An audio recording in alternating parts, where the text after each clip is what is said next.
The highest praise. Hallelujah. Give him the highest praise. Hallelujah.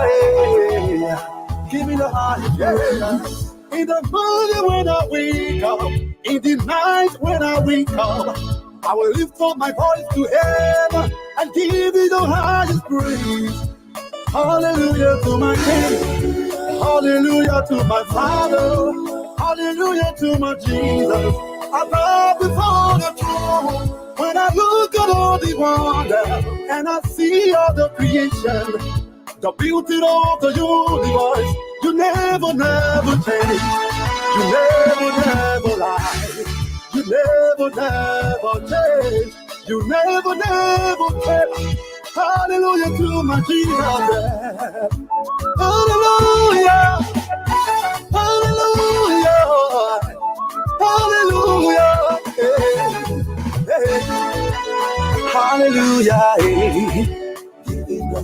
Give him, hallelujah. Give him the highest praise. Hallelujah. Give him the highest praise. Hallelujah. Give him the highest praise.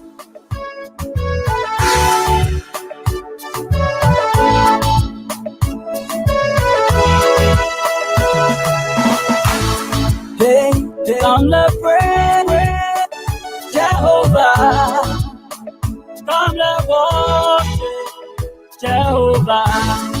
He deserves the praise. Come let's praise him. He deserves everything. Oh, the worshiping. Oh, he gave me life. I will praise his name.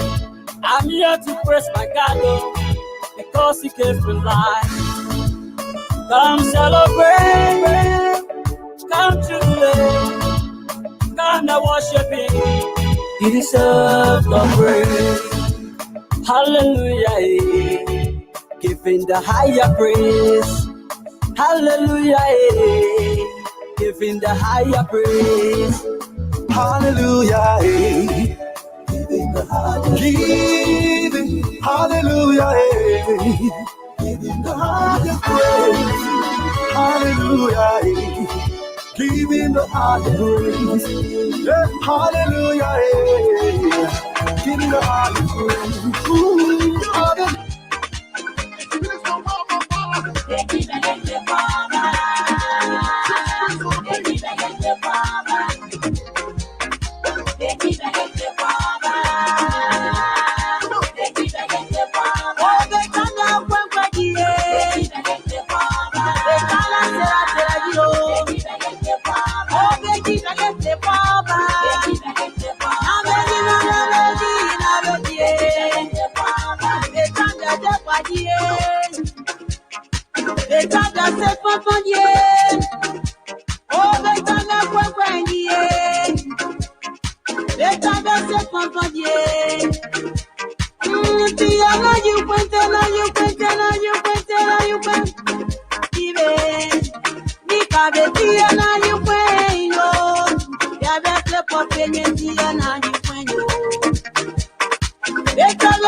Good evening. Welcome to today's broadcast. I'm Alfonso Zean of the Liberia Public Radio and Lpr-Tv. To want to welcome you to this edition intellectual forum right here on the Liberia Public Radio. And Lpr-Tv, that is unfolding in the West African state of Liberia, to our neighbors, and right before your door. So we're going to have a conversation. Just invite someone at your company if you are joining us for the first time. This is the Liberia Public Radio. To our followers, those that we have not seen for quite a little while, welcome, and this is Lpr-Tv.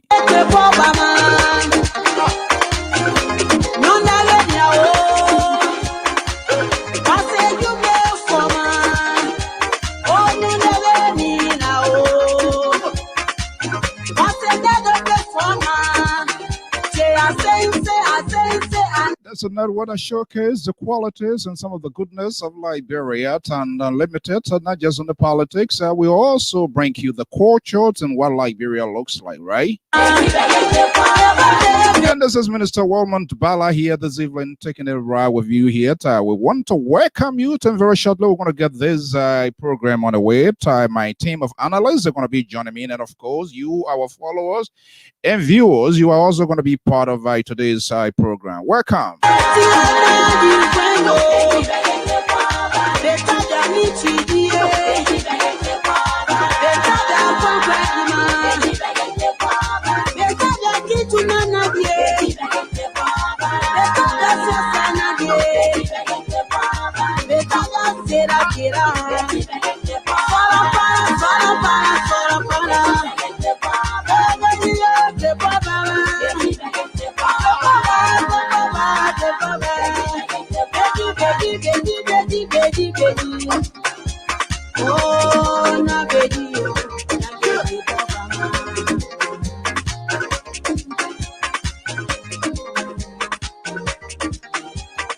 All right.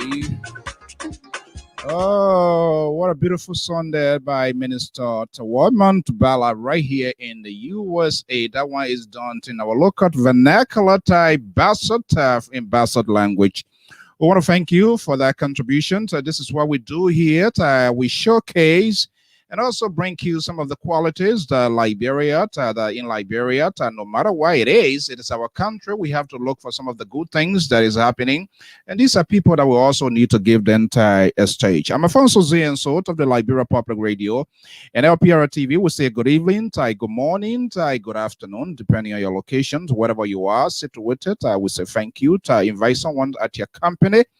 If this is your first time, we say, by the way, you are on the official news outlet of the Liberia Public Radio and Lpr-Tv.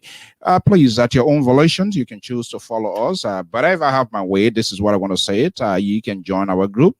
That way, you will be able to get an alert when we are on. You can also go to our YouTube channel and you subscribe. Simple as it is, at no cost, not a dime you're going to pay to do that.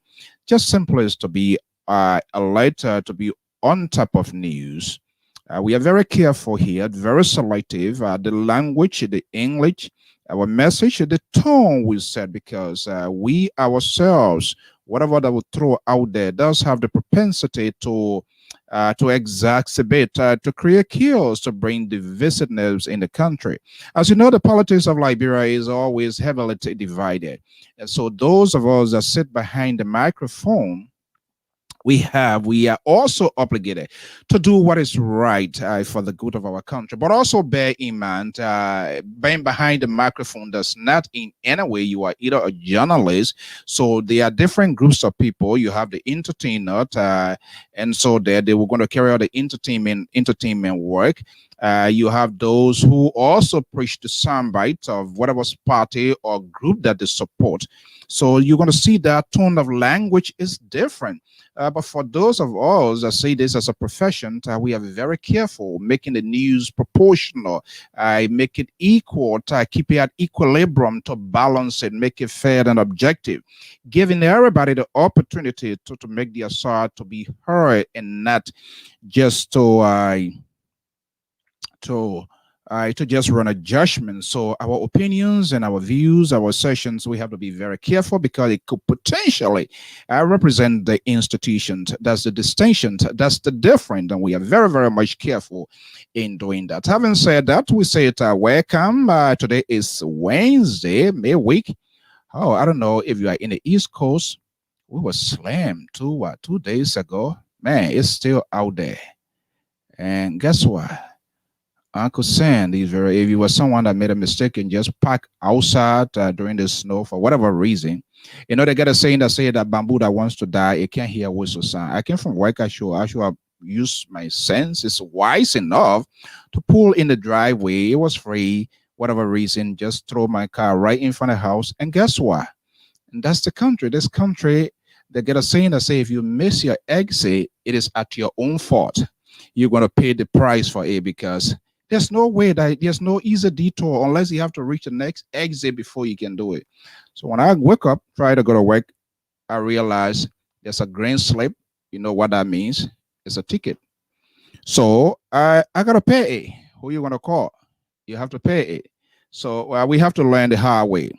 The rule, the game, that's the law.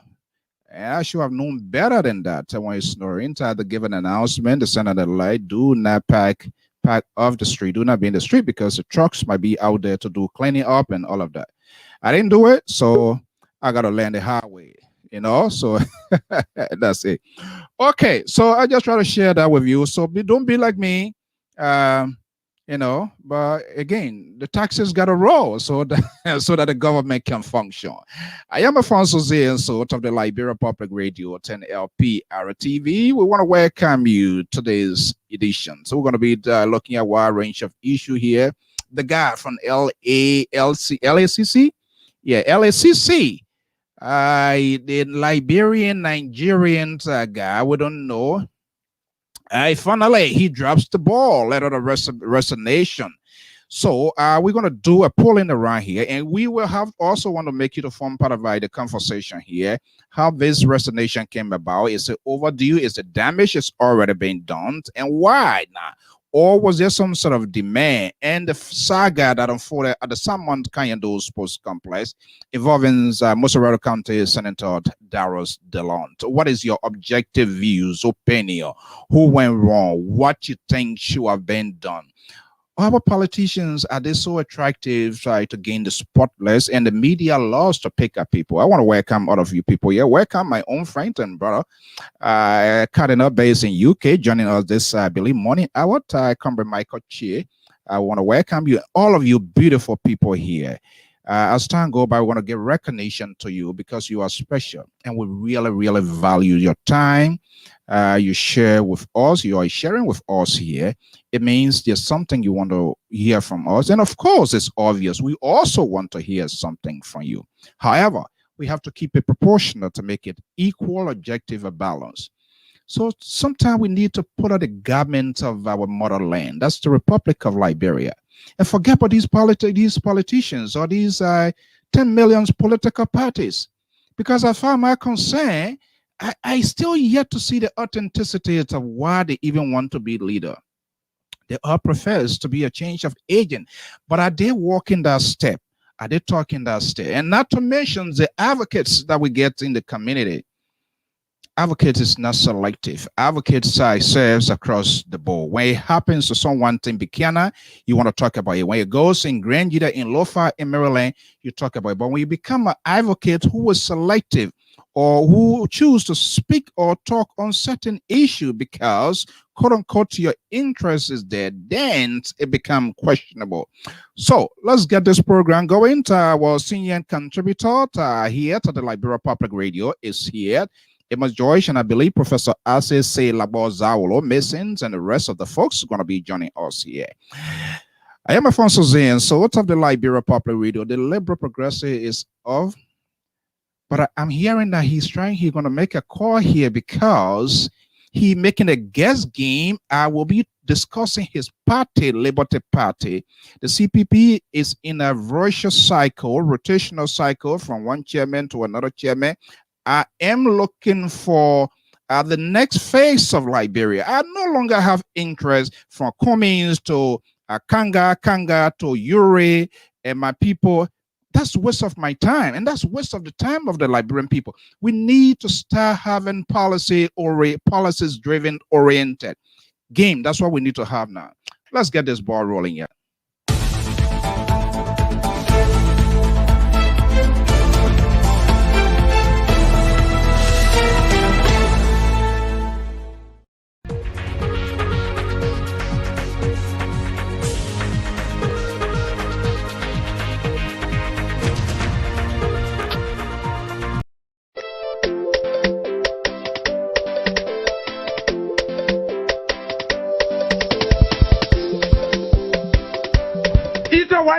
What happened to my so money? What happened? What is that? You didn't know? You better put it there. I know. You didn't know? Small one go put it here. You don't know the money you take from Clay. Put it there. Suma, you stupid. Oh. Ah, you happy? What do you mean by not happy?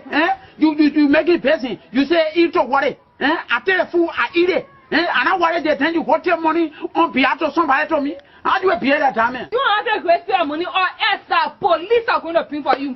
Look at you didn't have body afraid to. You didn't have body afraid to. Honey, you didn't have body afraid. who is this little loquacious organism making noise in my vicinity? None is there. You so far. Look at you tell this character you that of initiative. And why dinner? Shut up. She's my wife. Honey, who is this Asian Australopithecus? Honey, get more, I lost or complain to you. Ever one Suma the fellow at my ear and worry that he don't want yet. I always told you to know better. You have to study human characteristics in order to know who to carry your eat and worry. Because humans are diversified. Now you listen to me. No, I will not listen. I'm not listening to you. I'm not listening to you. Shut up. I'm not listening to you. I will not shut up. I want you to forget my vicinity.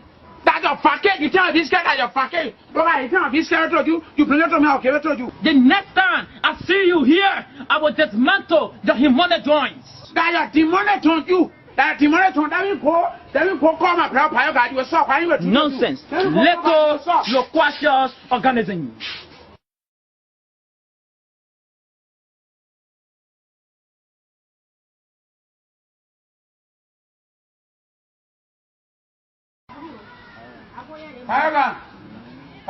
Oh, this is the male offspring of my parent. What is the problem that you have brought for me again today? Ain't no that one there. The one working sell eat or what it. She say oh market that eat or what you can eat and you what it before you pay. She go take money from Chris. That's why I go take the money for the money penny. I go see one day I saw him. Does he know what he say about you? He said, why is that your brother who is on Nigga? He doesn't know nothing. He's a busy borrow. He said, it's a seat to go on we go. Who is he? I doesn't know him as all. No, I mean, who is he to oppose to my intellectual ability? In this case, I'm going to academically castrate him. Very good. I will frustrate him. That's what I'm talking about. That goes so you can't get it. Then I disgracefully disgrace him. Yeah, that go. We shall be going now. We shall be going. Does he know what I mean for I mean to do I do say you need to pull? That goes so you can get it to him. In this letter, I have to go along with my lexicons. Yeah. Why you not a slipper? In this case, when the case is so serious to the extent that it's serious, there's no slipper. Let's go.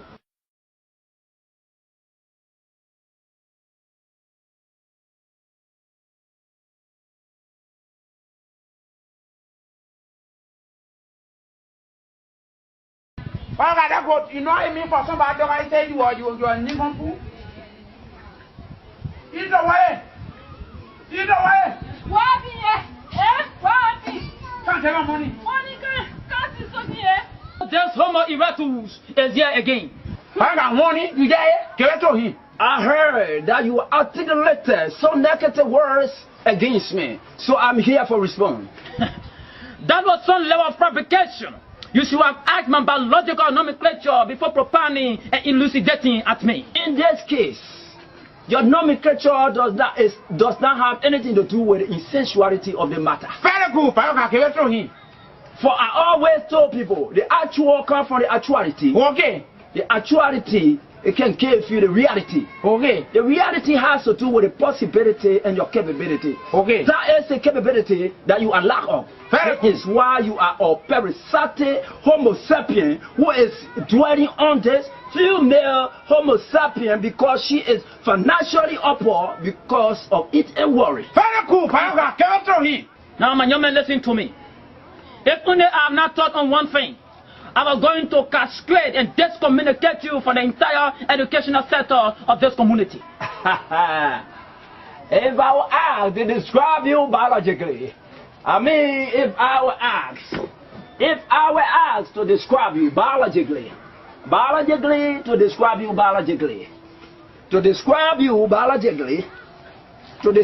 biologically, my young Homo sapien, I'm going to describe you as a low-class animal who does not have the intuition. If only not because of my wife, I could have tormented the thing in task and penalized you and your useless brother before dismissing my veranda. To be very pessimistic with you. It is really right for an individual to walk in your veranda confronting your beautiful, gorgeous, pomponious, and succulent wife on issues like him being old in the woman simply because he credited her eat and worry that he never had finance to pay back. You are talking about this problematic offspring of my parents? Definitely. So, Paraga, you tell me. I said, then you want to tell him. In this case. Paraga, tell you, what want you on? Wrongfully. He did some explanatory aspect to me wrongful. Paraga, why you on? Now you can dismiss. Once more, I said, I'm sorry, we shall call that this problematic offspring of my parents. Paraga! Now you can dismiss. We shall settle it as you can dismiss. Paraga, why you going to back no by you You can dismiss. I bring you to the equal and you want to wait back by there. I could have castrated in.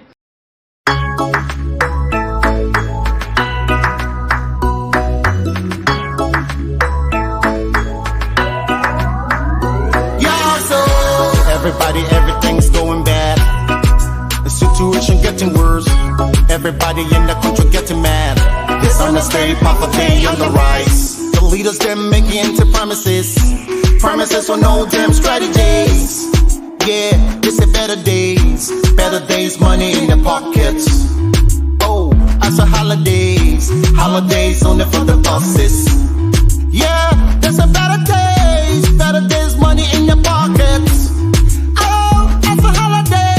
Holidays only for the bosses. Whoa, yo. Hey, what about the children? What about the people? What about your families? What are gonna eat though? Yeah, so safety and waiting.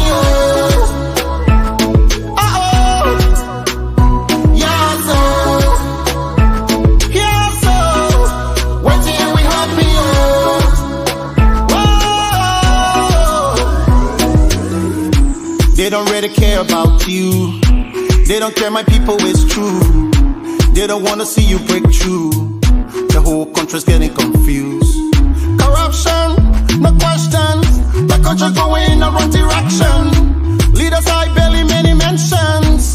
We don't know where the money come from. Attention, corruptions. Why nobody asks the question? They need to be in detention. 40 in our nation. Think about the children, think about the future. All right, think about the nation, think about the future, and think about our country. They are defrauding our nation. Nobody asking them question. Some of them supposed to be in detention to answer to the Liberian people. Since they can do that, we have the ability to. And this is why we sit behind this microphone to raise all of these questions, apprehensions, and we can just adjudicate them, but we're going to have a conversation. I am Alfonso Zean, so we want to welcome our viewers and listeners across the globe. Let's get the ball rolling here. Lpr senior contributor Amos George is already standing by backstage. I'm going to be breaking in And of course, usual, you're going to be part of the conversation. Let's get the ball rolling here. I believe Mr. George is ready. Let me just breaking on here. And let's see here. What are somebody needs to be in detention? Are you about to castrate me with some of your words here this evening? No, sir, no. It is insane. Those guys in Liberia, the guy, there's a guy, I send a message, just simple yes or no. Some kind of word a man sent, and now ask Google. Google said they have not created that word. It's crazy. The man carry a whole encyclopedia, the book he looking for the word to use just to straight. Okay. To our friends and our followers, folks who say welcome. This is Liberia Public Radio. Pa Joyce, good evening and welcome. How you doing, sir? Okay. So there are a couple of things that we have on the radar here, and you also can insert whatever you have for us to talk here. But the ball drop, I'm not sure what is the cause, whether it was a demand, but according to the executive mansion official website, the LACC boss, Councilor A. Nobodisi Wabodiki, you gotta eat I don't know how many cups of rice before you can adequately pronounce his name. Okay, this guy finally turned his resignations according to the official website of the executive mansion. He turned his resignation in to the government of Liberia. And I went through the press statement. I'm quite sure, as you did already. This is Councilor Nobodiki, the former LACC boss. There you see him. He turned his resignation on. So okay. So let me get here. Let's talk about it here now. We talk about this thing here in the past. It's back in the airspace again within the media. So I am concerned here. Senator Darius Dillon has been pumping the volumes, has been calling for his resignation or asking the president to have him to remove, because what happens and what we saw on 14th, you remember, he was nominated as the to be the chair of the election commission. That did not happen based on the revelations and things the committee I found out to be. And after that, other Liberians and people were calling for his removal, asking the president to have him removed. That did not happen. And now we are hearing on he has sent his letter of resignation to take effect as of the 26th of February this year. What prompted that letter of resignations? Any idea? Let me say this first, Mr. Tobe. It is appalling and shame on the government of Liberia, on President Weah to be exact, for this man to still be sitting in that office. People, every side got want to make a point, and people have been asking why they allow the man to serve this position, that position. But you have to look at how this man was vetted. The vetting process. He went to the legislature. It was dominated. It was CDC control. He went through.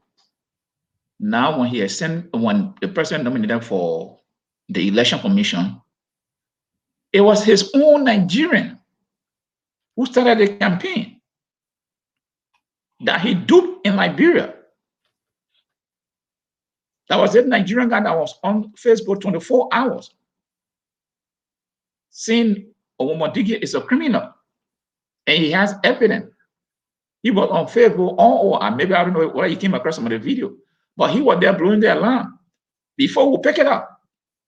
Now, having said that, we did not have any document to sustain our claim, but Omodigi himself own document, his credential that he presented to the Senate. That one led to this whole can of worm being opened up. Now, the president,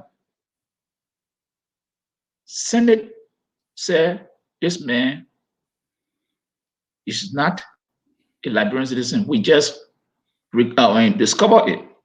The Minister of Justice wrote that this man is not a citizen. President Weah has sat down there, not doing anything. After the elections and the day came back, they start propounding the same issue.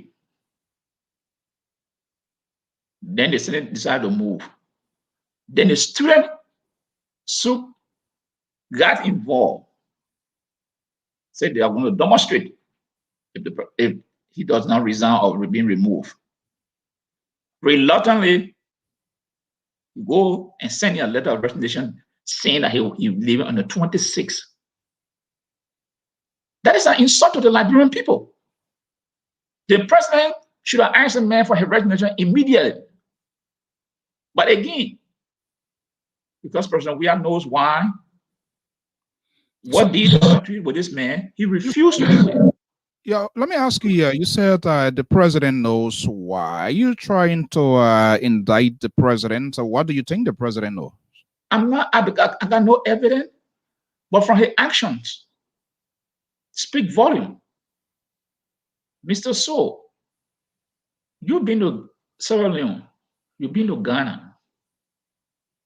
You think a Liberian, someone will pose as a Liberian, beat the system, ascend to that position in Ghana or Sierra Leone or Nigeria, and the people discover that this man is not a Ghanaian. You think that man will stay in power for that long? The president of that country will act immediately. And I can give you an example. Ambrose Man was in Ghana. We were there. He was working at one radio station. The political situation coming, Andrew's going to read, I think he said something, and there was, I think, a member of parliament that had a radio station. The Ghanaian demanded immediately that they should fire Andrew Man. And the man did it. They did it to Ambrose, who was director of FBS in Morofia. I think now he now clerk for the Chief Justice. They did it to Ambrose Man. So why this man come to Liberia? He beat the system fine, but he's caught. The president never, even with all this time, the president never spoke one day about this man. What is the reason? So is it seen that the Liberian people are lying on this man? This man is a Liberian by paper. The people are legitimate, but the Liberian people just want to lie on him. As president, you tell me, what will lead somebody to say, "Oh, the president is not indeed with this man"? Why? Yeah. So come back, America. What leader do here or around the world, civil wars? So you ask your cabinet minister or something to resign, but this man submitted his letter of resignation and telling the government of Liberia when he's going to leave office. With all this saga behind him. Yeah, Pat George. Let's have a conversation here a little bit here. Sure. Does it really matter to go back to see how this guy had the system where the system too was infiltrated to get him to be out to that point? How he managed to go through the National Bar Association and all of those institutions to get him to be where he is? There are other people should be held accountable. Mr. So, you know, our system very weak. Very weak. Especially when you hang out with certain there are people in charge of those specific systems. The thing is it's a sort of symmetric approach from one step to another. So there are other people that are responsible. Yeah. So why all of these people did not do their due diligence and to get him to be where he is? That's not a justification of this, but I'm just wondering, there are people that are responsible to get certain things done. And when those people are not performing those tasks, they also too should be brought to light. Yeah, here's the issue. Liberia is not like other countries around the region. You come to Liberia, you say your powers in Nigeria, you are born in Liberia. Once you are mingled in the society, in the community, that's it. When Modigi said he was born in Liberia, his father left, went back to Nigeria, his mother was came from this. You know, Liberians, they will not care, they don't care to start digging into you. The only thing that came about when Modigi, the president nominated to go to the election commission, and this Nigerian guy that he start getting on Facebook, and everything starts surfacing. Yeah, the system is bad. Like for instance, if you go to the University of Liberia, you graduate from the University of Liberia, you say you're Liberian. How can now the law school stop you? When you have beaten the system, you can describe anything in the country. These are the loopholes that he took advantage of. And when the thing happened after the war, we get our bike. Yeah. Let me just move you there here. Someone was set up. We're gonna bring you. Mr. Dobbard? We have contributed. If you want to have a say in this conversation, you are most welcome. Professor Alce says Labozaulo is high-cost seditions who has preached the message of the government. I will respect all views, including those that follow us. As long as your comments and your statement is not offensive, is not above our own set rule here, we have no problem. If you want to come on via video, let me know. Shoot me your email address. You, any other person, we can bring as many as we can, and that's what we want to do. We always want to have this sort of proportional send me a text, put your email address there, get situated, and I can bring you here. I guess Mr. George is okay now. Let me just bring him back here. No big deal. Myself, my little guy here, sometimes he drives me nuts. Yes, yeah. So these are the problem. We don't have an organized system. Anybody can come and say. So, but if we don't have an organized system, it is a country, and I do know the chief executive, the president of the republic, is the chief executive, but there are other administrative responsibility. Other people have been entrusted to do. Are we holding all of these people accountable enough in discharge of their duties and function as well? Are we doing that? No, because here's the thing here. This man was nominated. The committee that vetted him, did they go to the immigration to check? Because that is the first place. Go to the immigration to check. But none of them did it. They went up, they went to the president, hey, yeah, the man is a Liberian. Where were the documents? The man said, well, natural. Did they look at that paper? Did they go back to the immigration to check? To say, hey, look, compare the records, because the man say you're born, the father came here, married to so woman. Who is this woman in question? What are the relatives? Only thing supposed to do, because this person is ascending to one of the highest positions in the country. But when you have a system that is not working, people will take advantage of the loopholes. And this is exactly what happened in Liberia. People should be held accountable for these kind of mistakes. Okay? It happened. It did not happen on our personal when this man forged all the documents. But it was discovered on this government watch. So what are the mechanisms they put in place that this kind of situation should not occur again? But my point again, when all the things surface, why the president kept this man in this position and never asked him to resign? Why? I mean, I know people hate seditions, but let us answer this question. When the president got to know that this man has falsified all his documents, why didn't he ask this man to resign to avoid this embarrassment? Why? Instead, he kept the man there, students, and the national leaders say, oh, now it's time we can remove before one more digging now coming to send his resignation and giving time to leave. Why the president could not ask and say, look, I understand you, my friend, but hey, this thing is causing too much headache for me. Just resign. give me your letter and move on. No, never ask him.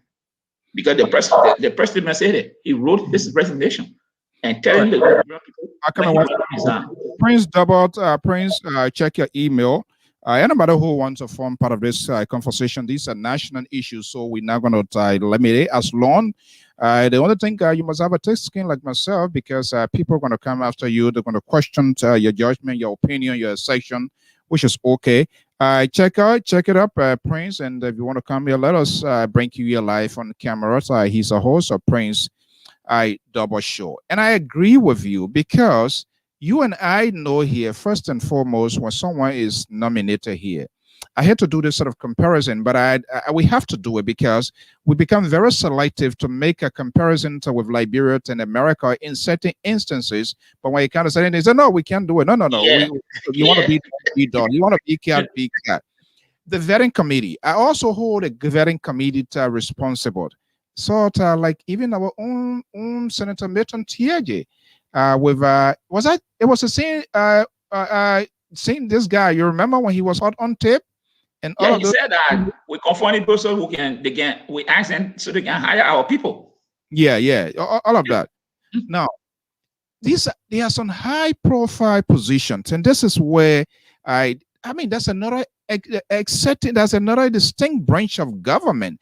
They have their function, so to bring check and balances on the executive, the job of the president. There are a couple of people responsible here, and we have to go back here, because I remember I worked in government before. I was privileged to work with the Ministry of State, Post and Telecommunications, so I hang around folks that knows how the system works. And I remember those days before. Where you get the Prince? That's a number there. Is there ELLEMEAIH? How? Okay. If you don't see it, just let me know. I will try to resend again, but it didn't come back here. Now, let me finish your point. When Pa George come in, I will try to send it. I remember the days of Samuel Doe, when there is a nomination. First of all, they have a special person who liaise with the legislative branch of government from the executive marshal. I just forgotten there's a specific name. That person is charged with the responsibility to introduce the nominee, to do the lobbying and all of that, which is not a wrong thing to do. But part of that, the committee with the executive will also do their due diligence to do the vetting of that person, to make sure that person meets the requirement, or that person, if there's anything, nobody is 100%. If there are things need to be sorted out, to lobby with the other people to say, okay, to confirm the nomination, they will do it. There will be a sort of intro. They will walk through behind the scene off camera. You will not know. I will not know. Part of that is to set the stage, to pave the way for that nomination to go through. Lately, I don't know, from Helen Johnson Sirleaf's time, I have not been saying that happening. So, and these lawmakers, the committee responsible for confirmation, considering this sort of high-profile position, it was also their job, But as soon the nominee is announced, that's the very first thing you start doing, to start pulling strings. You start getting things here and there, because you need to have something on hand so that it will be based on your questions, not just people view or people throw something out there on the Facebook. This person, no, that's not it. You have to look for the facts. You need to look for tangibles for which to argue on. Our lawmaker, they didn't do that. I am not sure whether they are even still doing that, Pa George. No, but what you just said was that these people, they go to people to tell them, hey, mama, give me the, or I will help to, your confirmation will come from other community. So when you get the position, you can hire my cousin or my girlfriend or so person for me. And rather, when you compromise the objective of the hearing, you have been compromised already. And who knows whether this man got money? He gave them, who knows they didn't take money to sweep somebody's thing under the rug. These are the issues we are talking. Look, every year somebody who want more digging in, and that person going to be the minister of state, that person going to the election commission. There is a need for thorough investigation, because that person is setting in a highly sensitive position that they are going to occupy. And the Constitution of Ghana, they say Liberian. Okay, they didn't say whether you born Liberian or by people. They didn't say about Liberian. So they're supposed to make sure that this man, all the documents that he got, that he presented, there should be a counter check. Go to the community where the person live. How long this man has lived here? Who knows this man? Who knows his father? Who knows his mother? Maybe mother there, but what are the auntie, aunt, then cousin? This should be done because he was not born in Liberia. He was naturalized. So, alleging that he has a Liberian mother, there should have been enough inquiry into that to find out where the mother came from. And no other person might be there. Yeah. Okay, please check again. I'm sure I got it right now. Please check again. Now, to lie on an oath is a big deal. He's okay, even though he has turned in his letter of resignation, he lied on an oath. So what next? Well, again, and that's why the people don't like the year. Whether we are government prosecution? No. Should the government take, okay, let me just hold you there a little bit. Should that be the government to take the lead, or you have advocates? You have other social groups in Liberia. That there's also there are people who do check and balances on national government, civil society. They also can do that. Will anybody take that lead? Yeah, it's the thing. There are people who do check and balances on national government, civil society. They also can do that. Will anybody take that lead? Yeah, it's the thing. There are people who okay, I think it's much better. Okay, good. Go ahead. Yeah. If you go, you can go to sue Wamandigi personally, but you have to prove that he's been in that position. You were personally hurt by him being there. So you have to show the court that serving there did hurt you. So you have to prove that to the court. But legally, the government of Liberia is supposed to take legal action against him because he lies on an oath. Yeah, that's the Minister of Justice, which happens. The Minister of Justice. So I'm interesting. Hopefully to bring Serena Seaforth here, who is the Solicitor General of the Republic. Not just lying. Forgery took place. Document was falsified. Okay. All right. Hold on 1 second. Let me bring in my man here. Mr. Prince Dubber is based in Kentucky. He is a host of the Prince Dubber Show. He been firing from the social media. Anybody can be here, this and that. Mr. Dubber, good evening. Good evening, Mr. So. Are you hearing me? Yeah, you're loud and clear. Okay. Kentucky, is that where Mitch McConnell coming from? Yeah, that's Mitch Town right here. Okay, so I'm not sure whether you're one of the Mitch boys, but let's just keep it narrow here. Welcome. Good to have you on LPR. This is all about making sure things that are happening in Liberia, everybody get an equal fair share to talk about. Hey, and I see you've been firing here from online. Okay, so let me just ask you here. Let's get right down to the point. This guy turned in his resignation. Is he a big deal or not? Thank you, Mr. So, for the show and this particular discussion. Liberians would say it's a big deal because, I mean, most of us assuming that this guy is a Nigerian, so probably we think it's a big deal that the pressure from the student group and the other organization made him to turn in his resignation. So it's a big deal, especially those who are critic of the president will try to take this thing and think it's actually a very, very big deal. To me, it's a big deal, but I don't think it's something that we need to waste our time on. We can discuss it to put system in place. As Pak George said, the system is broken. So the discussion will make us to put real system in place. This guy did not just jump out of the George Weah-led government and begin NCC boss. This guy went in from the same Senate, and the same Senate confirmed him The only reason he had an issue is that because the election commission, excuse me, this little girl don't want to sleep. So no, yeah, she wants to know about, even though I know she haven't been like, bro, it's okay, just get her bottle. If mommy not there, that's fine. As long as she's not screaming, that's okay. Yeah. So the LCC, he was the LCC boss. Then he got nominated to the election commission. Then he got, I think, is after the criticism and the outburst from the Liberian people.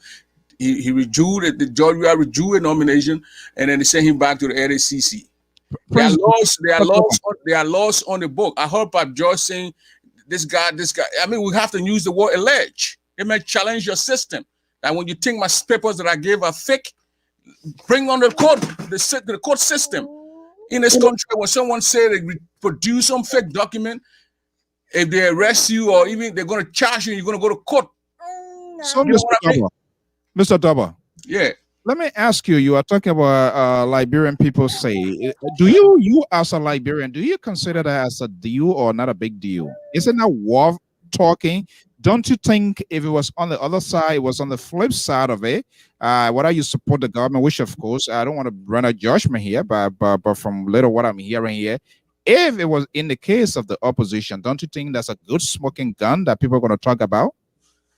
Yeah, Mr. So I said it. I said, Liberian, we need to talk about these things to put our system in place. So we will continue to talk about it until we can put a real system in place. So Liberians opposition, when they nominated this man, I'm on record for even criticizing the government. I support the CDC government.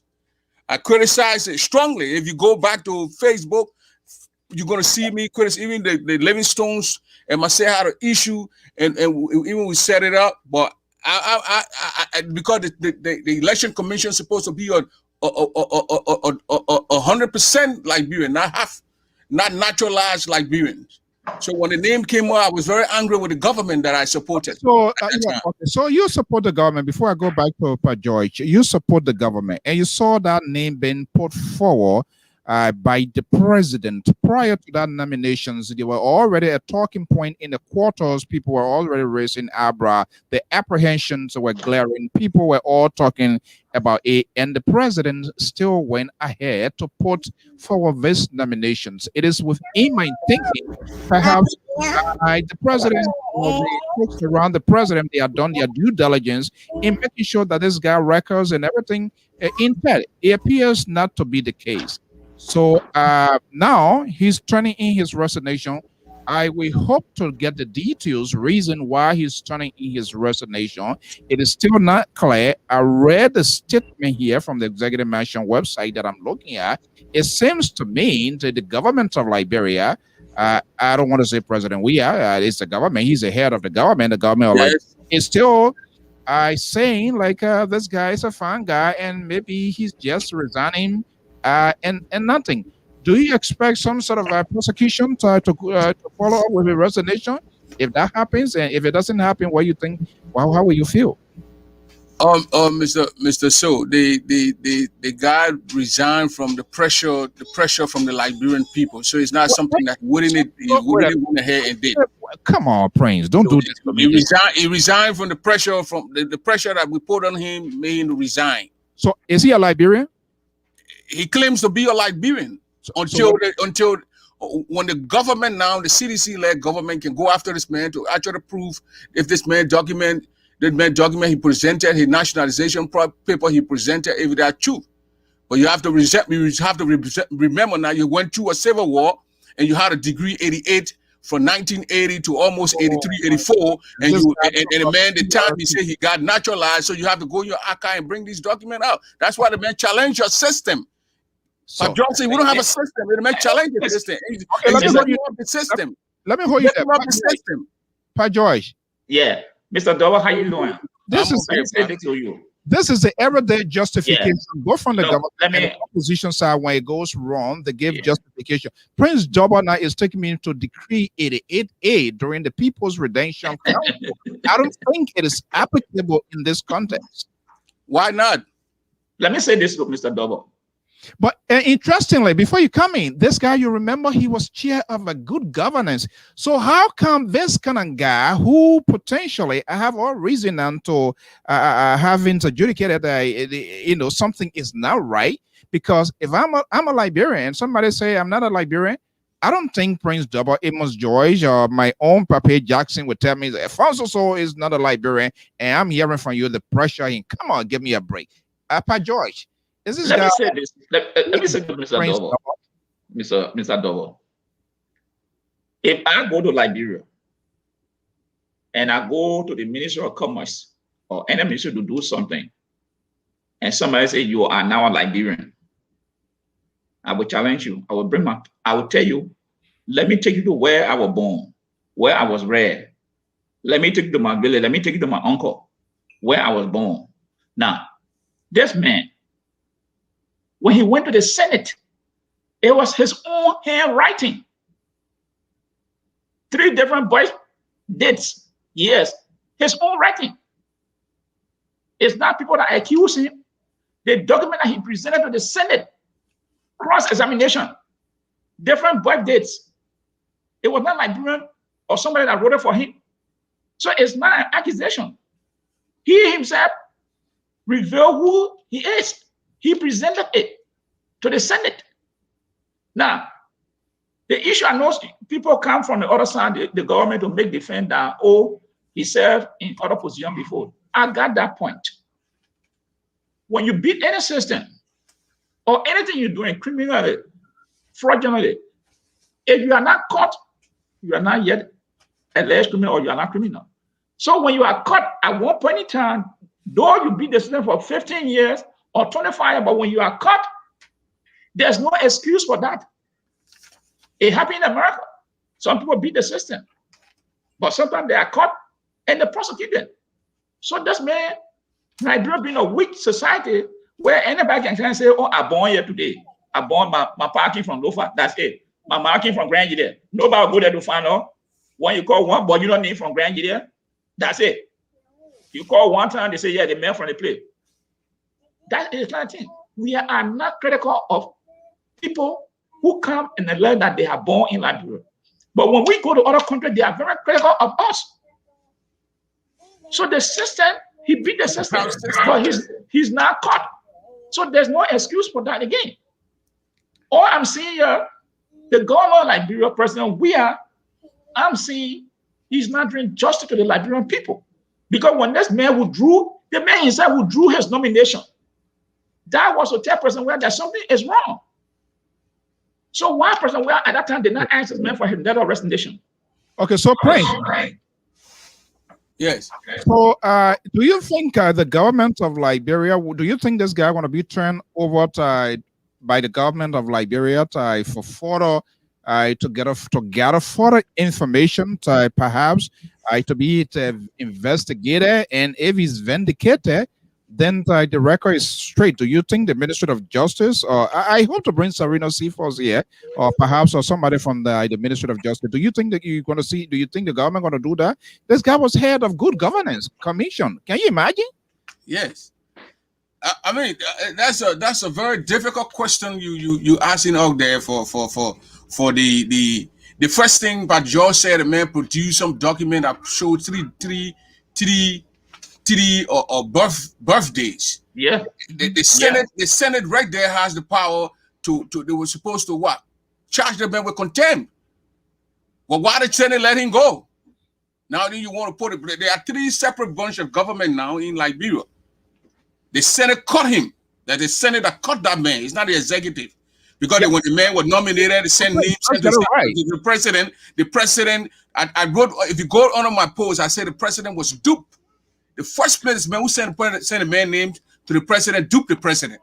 So and then who did the vetting or what duped the president? The president was duped, and people had needed to roll at that time. I said it in there in my Facebook. If you go there, you're going to see this post is still there. So the Senate caught him. If you go in front of the Senate of the United States now, you make comparison to the U.S. So let's bring it down to the U.S. and you lie in front of the United States because you're going to take you're going to swear in. Everything you're going to say is going to be the truth and nothing but the truth. And you go and lie and produce 3 separate birth certificate or whatever date on your paper, the Senate will hold you and want to get that explanation. If the Senate let you go and then they say the executive should go and get you. Hold on. That man in contempt. The Senate let him go. The Senate was almost how many people in that day curling this guy? Some of his colleagues that even he went to school to the law school in there. They know very well to go to the law school. You gotta be a Liberian citizen. This man went in there with this kind of paper and they allowed him to go there. And every plane want to come on the executive, the two branches and even the three supposed to take. They need to take blame. You cannot put the blame on the president. And the NSCC, Mr. So, let me come here. The NSCC, those are turning positions. That man went to the NSCC not by himself. The man went there by Ellen Salif. So if the man had a legal ground that if the people come at him, he was going to sue or he's going to show evidence. The Senate didn't go after the man. The man went back to LSCC. There's a turning position now. You either resign. When they want to fire you, the president can beg you to resign. If they want to remove you, there will be a settlement or wherever. No, Double. The NSCC is not a turning position. It's not a turning position. Double, let me say this to you. George, you have to understand. I just put the blame on the government that the president was duped. Can you, George, accept that the Senate and allow all this to happen too? Why can't the Senate be on the executive? No, wait a minute. Calm down. This is what I'm saying here. So, you said the president. I come here about George, right? You said the president was duped. I don't understand what you mean when you say the president was duped. People will be nominated, wherever people need will be sent to the president. The president got committee to go and vet and do the vetting things. Those that did the thing, they didn't follow the proper procedure. That's when I said the president got duped. So should we those people are supposed to be here liable for duping the president. Yeah, I said it. The president also is on a constitution to make sure before he or she announces someone name, that person is also a person comes clean. Pa Joy, let me just pick up the call and I'll come to you. Okay. Yeah. Hello, caller, are you there? Yeah, I'm there. Yeah, okay. Please lower your monitor, that way we can get a feedback. What's your name and where you calling from? This is James David calling from Harrisburg, Pennsylvania. Okay, Mr. Davis, good evening and welcome. Yeah, thank you very much, Mr. So. My concern is with Mr. Dover. I want to let Mr. Dover know what he's talking about. In the United States, he won't compare United States and Liberia. You can't do that. In the United States, the first thing he lied to the people, the president put on deportation list for persecution first. So he might not lie. You can't say Liberia this, Liberia that. He said the president was duped. If the president was duped, what the president said, maintain the man as AACC. If you know this guy is not a Liberian citizen, if he send the man for persecution right away. But the president kept him there until he himself resigned, until citizens brought up tension. Before he resigned, they talking about the president was duped. If they dupe you, then why? I don't know. You see, when you speak against the government, they say you opposition. If you talk about opposition, they say you government. Let's see, we got to put start to it. Where the two belong, they all belong. This guy was caught. When you are caught as a criminal, you are a criminal. No matter how long it take you, they say 100 days for what? 99 days for rule, 1 day for master. So 99 days he carry on. He bypassed all the system because he knew some Liberian was there helping him to go through it. But now at this point nobody was helping him to go through that one. So I had to catch him. And when they catch him now, the first thing the government will do, the justice minister will do, the minister will then running behind him and close up for this passé. This is the guy that get a Liberian passport. He ain't trying to get a Liberian passport. Everybody get a Liberian passport. You see, now the place is going to run behind him. You see, now the place is going to catch him. Now criminal activity there. Let me pass a passport. Which one good? They make an official passport. You're not official. They make you official, but even though you're official, but you get official passport. West Africa going official passport. Okay, so Mr. Davis, before I go back to my guest, let me just play in your mind now. We don't know, we yet to know the details, the circumstances surrounding his resignation, whether it was demanded by anybody and from the highest up, or what sort of compromise. We yet to know the details surrounding his resignation. As far as I'm concerned, it did not unearth all of the details here. So now he's resigning from his. He has resigned, or by the 26th they're going to kick off. So, do you think the government of Liberia or the Ministry of Justice, will this guy be turned over to the Ministry of Justice? You think so? Now that Joe, we're going to do it. The first time. No. But you see, we shouldn't do this thing here, Joy. We are the Ministry of Justice is the chief prosecutor. The Ministry of Justice, you know, when she look out in the water, you looking for people to eat. The high looking. You're looking for Joe, we're people to eat. Joe, we're not saying nothing. They will not prosecute that man. All of them, they listen to Joe. Nothing Joe will say. They will not go against it. They will not do nothing. When Joe says, nothing will happen. I know, because I know, listen, some people resign, Joe, government, they get time, they're going to resign. Joe, say, you got to resign now. It happened. I think it passed. I can't remember the minister or what group that day. Some people did it, and Joe, did it. I think, from foreign minister or something, so assistant minister or something, he said, you got to resign now. And he did it. Why this day giving time? The government did it before to other people. No, but now there are two things. I don't have problem. I don't have issue. There are different provisions involved. When it is done out of your own volitions, it's done out of your own will. You want to put in resignation. You can put in your resignation and say, as of time, I will end. So it means somebody going to be there in an interim to kind of settle the person. That's why it appears to me and that's how it's supposed to be. But I don't know. It's a different government. People did it. People put in time. We are saying no now. I don't want to speak to that. So, okay, before I go, before I let you go, if anything, you can still call back. If and only if I am just on suppositions, because based on the limited information that we know, if he leaves and there's no intervention by the Ministry of Justice, the House committee, that this guy be turned over to the Ministry of Justice. It is only the Ministry of Justice can go through the proceeding to see you and bring out the truth. If that not happens, what does that tell you? It tells me the government is fiasco. Okay, thank you very much. Oh, somebody else come calling in here. All right, let's just bring the people on here and see. Let them talk about our country. Good evening, caller. Are you there? Yes, how are you? Good evening. Yeah, how was that? How are you? Good evening. Welcome. Yes. I said, and the subject matter, is interesting, but I just wanted to lay, my interest, into what I know about him. Okay, sure. Yes. There was a guy on the show, he said, well, it was from Ellen Goldman. No. He works, with the UN during Ellen's time. But prior to that, he has already, went to the bar as a counselor, everything. There was no check. He went to the University of Liberia. There was no check because the system, as you said, it has become a culture, of the Liberian people. Once you can tell anybody, you get anybody wants more something, they don't detail any document for you. So that's how, he happened to find himself, through the cracks of, the Liberian, government.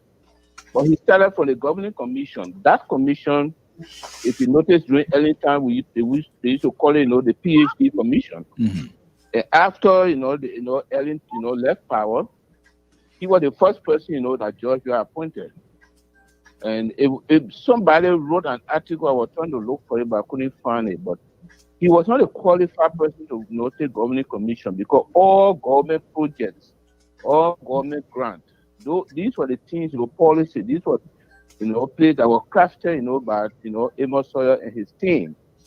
Now, when he came in, there was nothing they could do as a result. And one of the things that caused George, to go down, because what happened is all the fundings and all the connection, that they have out there, nobody was following up with them. If you know the Millennium, Fund, that project, they're supposed to be able to oversee it, to be doing it, but nobody follow up that. How can Liberian government fall behind?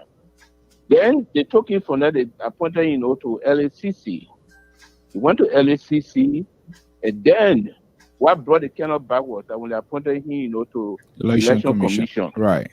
When they brought him to election commission, that's what the eyebrows raised and people, wanted to know. In fact, they went and contacted the justice minister.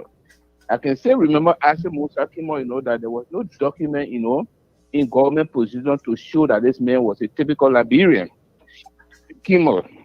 So after that, something, Liberian government appointed him back to LACC. You know, so if you check that 4 times, and the question is, if this guy had the kind of questionable, character, what is the relationship between he and Joshua for Joshua to be appointing him 4 times? You know, that is the question, that to me we should be, be concerned. And if you want to prosecute him, then you have to ask why Joshua couldn't, dismiss him or fire him when the Electoral Commission issue came out. Nobody could come out, So now there's a pressure that just mounted, from SUP with other, civil society groups that are trying to threaten him. So now he was forced, to send his resignation. Now the question you ask is, who bear responsibility if this guy can be prosecuted? My question is, how will you prosecute him when Joshua, who is the president, didn't do anything? Do you know the relationship? Nobody knows. So if you try to question him, maybe you will be the one, they ask report on you. You understand? But that my concern is, this is an old age problem. Corruption has become part of our culture, and people love it to the extent that they will be able to give it to anybody who come and give them little or nothing. Now, most of my things that I will bring, I will always take it from Samuel Kanyando time, because that's the time I know myself out of the university, something. When Samuel Kanyando appoint people, one way or other they will fall behind the crack, but if he knows about it, he will take action immediately. And you understand? Mm-hmm. I can remember at one point of time they make a mistake and they appointed somebody and they flipped that paper through, and only to find out that he was able to call them for them to reverse it easily. That will not cause confusion. I expected Joshua, but now, when the election commission thing came out, when he withdrew the guy, the next thing he should have done was to say, look, you need to lay down, let this thing cool down. But he appointed the guy back to LACC. And then where my concern is, I think exactly. I think that's where the ball drops. But even besides that, additionally, Mr. Jackson, because I remember very well from the I don't know what happens on Helen Johnson's leave, but from Samuel Dotan, they have a Zean at the executive mansion before a nominee is announced. The person, they will go and have that sort of walkthrough, meet with these committee members and all of that. They will do their due diligence. They will do a vetting to make sure. I mean, it will not be 100% perfect, but there will be some assurance that this nominee will pass through the confirmation and they make sure they have everything right. I don't see that happening. I didn't even see that happening with the Helen Johnson Salif. So why? And this is where this WHY here. That's where it's going to come from now.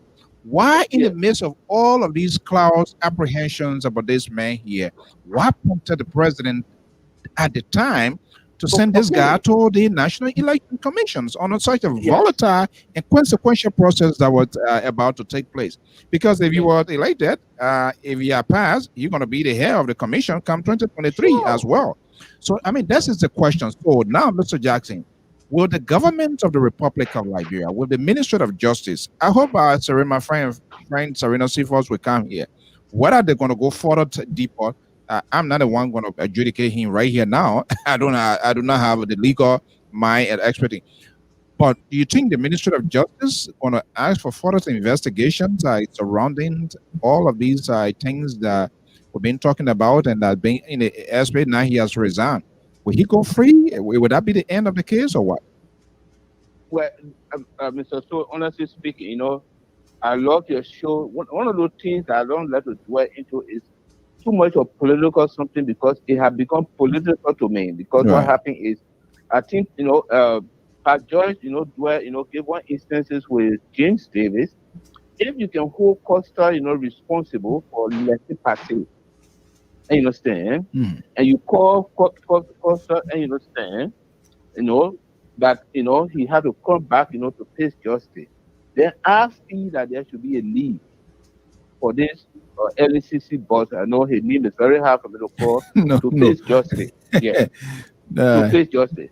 Because if you are telling me that, I'm sorry to tell you, I went to school in Sierra Leone, and you won't believe it. There was a certain time, because we were on Liberian government something, I would jump on the plane on Nigeria Airways and would come to Liberia to Rawalpindi without any paper. You won't believe it. And those things, yeah, at that time I was student. I was between 17, 16. You know, we did it several times. You know, you see, and nobody was responsible. And you understand? At that time, Liberian government was #1 government almost in West Africa where everybody looked up to. And you understand? We brought Shaka Stevens children to Liberia without a paper. And we went back through Teleprice, you know. I'm telling you. You understand? But nowadays, I can understand. It has become an issue. And you understand where people we can't classify, and because they are friends to whosoever, nothing works at all. It gets concerned to me that if we hold Costa responsible, then we need to hold this guy responsible. Okay. That will be my take. So what happens if nothing of such takes place? What do you think then? Well, then it should drop. That would be a case in point. It would be what we call, you know, one of the case in point that people have to start studying. You know, if it can happen to John, it can happen to Peter. Okay. So yes. All right. Thank you so much. Right. Okay. Thank you, sir. All right. Let me go to my folks there, Mr. Amos George. George. Yes. I just wanted to respond to what Mr. Dawa said that. Yeah, go ahead. The position is a 10-year position. I get that. But it is a 10-year position. And if you are being accused of criminality, you don't get that benefit until you are exonerated, then you can sue for your benefit. Defamation of character. Defamation of character, okay? So it's not an issue that, it was 10 years old. There have been serious allegations leveled against this man about his nationality. So if the president wanted to do justice to the Liberian people, would have called and said, look, you know what happened? This information I got is not right. If you know it's right, go to the court. But I want you to immediately resign so the government can move on. That wasn't done. And because this guy had rubbed shoulder with all the big boss in Barovia, the very friend we're talking about, Serena Seaforth. You're a good friend of Serena Seaforth. Isaac Jackson. Johnson, all of them know they went to school together. They are good friends. James Pierre Jr. The Nigerian guy, the own Nigerian that helped to expose him, said Wamadiki took $10,000 from the Nigerian association in Liberia, and in fact, they kicked him out of the Nigerian association. That's where the problem came from. Yeah, because of his criminality. Then this Nigerian guy said that he carried a boat to Liberia. Wamadiki falsified a document to sell the boat. And though I know you saw the video because you are a media guy, you saw the Nigerian guy on the social media. Those are all allegations against the man. That's what I'm saying. Those are allegations that were made. Allegation. Anybody can be angry with somebody and say those things. I get that, but yeah, my point. Yeah, my point of contention here. If Mr. Wamadiki felt that somebody had falsely accused him, he has a right to go to court to seek redress for defamation of character. He knows all the players that are involved. He can take legal action against that. Okay. Before we pivot, let me ask Prince, and Prince can speak for you for the last time. So, Prince, as a Liberian, are you concerned? I see what is unfolding, and if so, to what extent, what sort of further action you want to see the justice system in Liberia? Something must start from somewhere. Do you think they must go further down to make sure that justice is served, to also giving a fair share to maybe the Minister of Justice to call in to get further clarification? Yes, I would actually expect the justice minister to do that, but it's going to be a tough case for the Liberian government, because you have to know the time the man said he was naturalized. He has document in his possession. You can't even tell us how many people got naturalized that year. Double. You tell us. Double. So document, you don't even have. Let me talk. I'll give you a chance, but you can't even authenticate this man's document. It's original document. If his document is forged, if it is a legitimate document, you don't even have the technology. So you can start from somewhere, Mr. Soul. And what I'm saying tonight is starting from the point that you're going to stop these things from happening. But the damage already been done. This man is saying his document is legit. If you take the man to court, you're not just going to assume in the court. You got to provide documents. To convict this man, you must bring tangibles to the court. If a lawyer is sitting, a judge is sitting there, you're not going to carry your librarian's sentimental feeling and your personal resentment against this man to win a case. You have to show evidence. You're going to show us how many people got naturalized from the time the PRC took over up to the Civil War. And you got to go into your archive and bring these documents. You don't even have those things. So there should be a system now set and put in place to prevent these things from happening. But if the Liberian government said they're going to go after or the LCC boss, I have issue calling his name, Namadiki or Numodiki. No. If you're going to go after him, you're going to be fighting a losing battle. So the way you go, the way you will win that case, Mr. So the way the Senate did him. Very unprofessional. You have your senators walking in the pew asking the man questions. That's the only way you're going to win the man, with Liberian sentiment and the resentment with the Liberian people going to build up with the opposition and probably some people from the ruling party. Then you're going to win the man. But when you go into the court of law and you sit down with evidence, you're not going to win that man. Okay, hold on. Let me document to win the case. Okay, hold on 1 second. Let me go to the line here. Caller here 609 number 6084. Good evening. What's your name and where are you calling from? Hey, Alfonso, this is James Rato. How are you, sir? Hi, Mr. Rato. Good evening. Welcome. How are you? I'm doing good. How about yourself?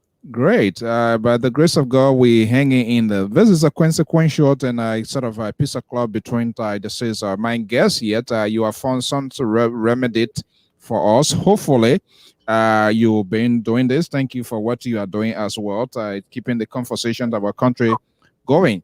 But Mr. Rato, here we are. I don't know why they brought a headache to us here. This thing should have been done with a long time.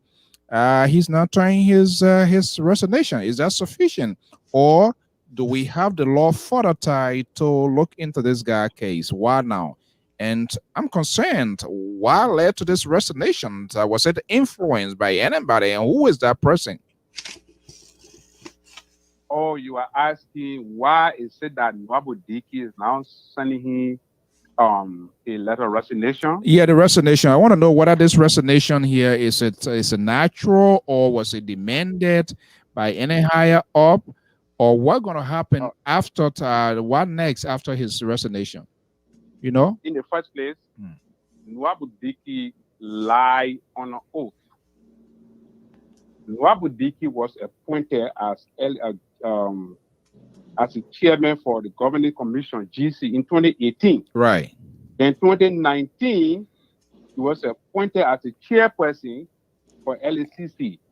And Prince Regular said, the tenure that he's serving now is, the position he's serving now is a tenure position. Mm-hmm. But that's the question I'm asking. Before this man was nominated to serve as LCC chairman, I think the lawmaker actually confirmed him. But when they were doing the confirmation, did they check? Did they vet him?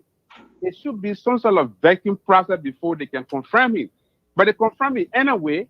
Then what intrigued us is the president said, okay, serving as LCC chairman, we want you to serve as the election commission chairman, Mr. Alfonso. So then the question now to Mr. Rato. That particular, I will answer the question. That particular position is a reputable position. The mayor is a foreigner. So to answer your question, the mayor resigned because of pressure from the public. I can tell you this. The mayor resigned because of the pressure from the public. And let me tell you something that you don't know. The man sent here a resignation letter on the 27th of January. Right. But I was told that you will not leave office until February of this year because there is a pending corruption case against an opposition that they are investigating. And pending that investigation, he is not leaving until that investigation is over. But to answer your question, Nwabu Diki sent him a letter of resignation because he was pressurized from the public. Because people figure that he is a foreigner. And that's why he's doing what he's doing. But if that were not for that, trust me, Nobody was saying that in a position until Kenny was over. Okay, before I go to the next caller here, this is quite fascinating here. Does that warrant any violations of the law here? But hold on 1 second. Let me go to this number here, 267 number 5983. Caller, good evening. 267 number, are you there? 267-5983. Yeah. Lodi, how you doing? Yeah, good evening. So welcome. Hello? Yeah, we're hearing you. You got a loaded monitor behind you, buddy. Yeah, Alfonso. Yeah. I heard from Prince. Prince, that's a very weak argument on your... Prince, you live in the United States. There are some other key positions in the great United States, whether you are naturalized citizens, you cannot serve. I don't care what happened, you cannot serve. Nwabudike is guilty of all acts against him because he's a close confidant of the president that what Nwabudike is still in that position. Two, the ministers of justice found out not guilty already. Whether he goes up, he comes down, he's guilty of whatsoever the Senate claimed him to be. Let's be realistic. We are all Africans, most especially from West Africa. Nigerians, nobody hates Nigerians. It's because of the process that you have to pass through. Let's take this case between Henry and the Liberian government, which the Liberian government claimed Henry to be a fugitive, and claiming Nwabudike to sit in the LACC as a commissioner or chairman. What's the difference there? A Liberian. You charge him, you saying something against a born citizen of Liberia to be a fugitive over what? Laissez-passer. Don't put it that way. Laissez-passer. And somebody who has two different birthdays and his paper is not correct. If that in this country, your behind is in jail and you will be deported for lying to immigration. Prince, you know that. You know that, Mr. Dover. You know that very, very well. You know that. It is just because Liberia is Liberia. And when I was watching certain, talk show hosts from Nigeria a few days ago, they said Liberia is an amazing country in West Africa and Africa as a whole. That they can do things and other people don't talk. If you are there protecting Nwabudike, then you can protect your own citizen. Hallelujah. Where are you from? So for this reason, that man will go to jail. That man is doing come up for President Weah because a lot of things happen during the investigation of the 25 million mop up and some other issues. He knew, he knows.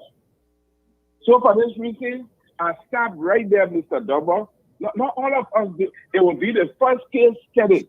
I'm not a host, man. For all of us, since we are still living, it will be a first case study where they will take Henry Koska and where they will take Nwabudike for it to be a national case study for our children and grandchildren to come. Thank you, Mr. To.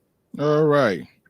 Thank you so much. Let me go to the man from all of the county before I go to my guys. Okay. Uncle P, are you there? Yes, I'm here. Okay. Here, sir. All right. So, so when a call here today, when phone call comes in tomorrow for Uncle P, the man from all of the county, to preside over this here, will you take the responsibility to preside over the case? No, I do not know the legal ramifications. So I'm not a lawyer to preside over the case, but let me just tell you this. Look, listen. I just listened to a gentleman that said that if they take this man to court, they need to come and prove how many people they naturalized within that year. I say it is a joke. People are not serious with Liberians are not serious with Liberia. I mean, if you even that the utterances from this gentleman, you know, like other African countries would make mockery of us. Because it's just like in America, you falsify your document or your naturalization, and you go to the immigration yard, you go to the American government and say, bring all the list of everybody you naturalized a year and 2, 3 years ago before you can prosecute me. I mean, it is baloney. What court will even say we entertain such a motion to say you must bring all your documents when everybody you naturalized 2, 3, 5, 10 years ago or 20 years ago before you can prosecute them a biggie. I mean, if you say this to any country in the world, I mean, it's a joke. Let's be very frank. This is why people make mockery of us for Liberia. Okay?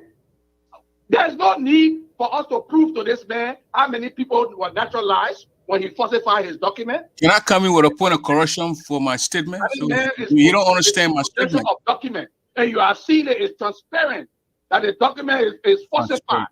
Why must you go to court and say you must bring the list of everybody you naturalized 10, 20, 30 years ago? No country in the world will entertain such motion or anything of that such will happen in any country, whether in America or in Africa or African countries or anywhere. So that statement this gentleman made, that motivated me to come on. No, and let me just say this, man. Look, that statement he made, that motivated me to come on. Liberia, they don't have record of people who they naturalized. Can you imagine that? So that was before I say what for almost 14 years. Do you have records? Motivated the man to falsify a document, and you already have the proof. It's a joke. You can never say that in any country in the world. Falsify a document in America and go to the American court and tell them, oh, the only way you can prosecute me is bring me the record everybody you naturalized 10 years ago, or 5 years ago, or 20 years ago. Go to an American court and say, go to Ghana, even Ghana. And say, even the Escomo here, the very INS, the reason with all of the things that we were talking, Tom, what you did this, is because of the information provided to the INS that were landed in jail. It was not but Mr. Show, Mr. P, don't even understand my statement. Those nations you get mentioned. Okay, so quickly here, Uncle P, before I go back to the... Let me just finalize. Let me educate Mr. P. We need to say the truth where it's needed to say the truth. Look, you have competent Liberians out of job in that country, and let me say just as seditions. Look at a man like Toga Nimlen, a man like Zoli Zo.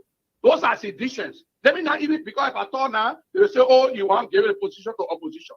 Competent citizens in that country. Toga Nimlen is a lawyer. He can occupy that position. He's a diehard citizen.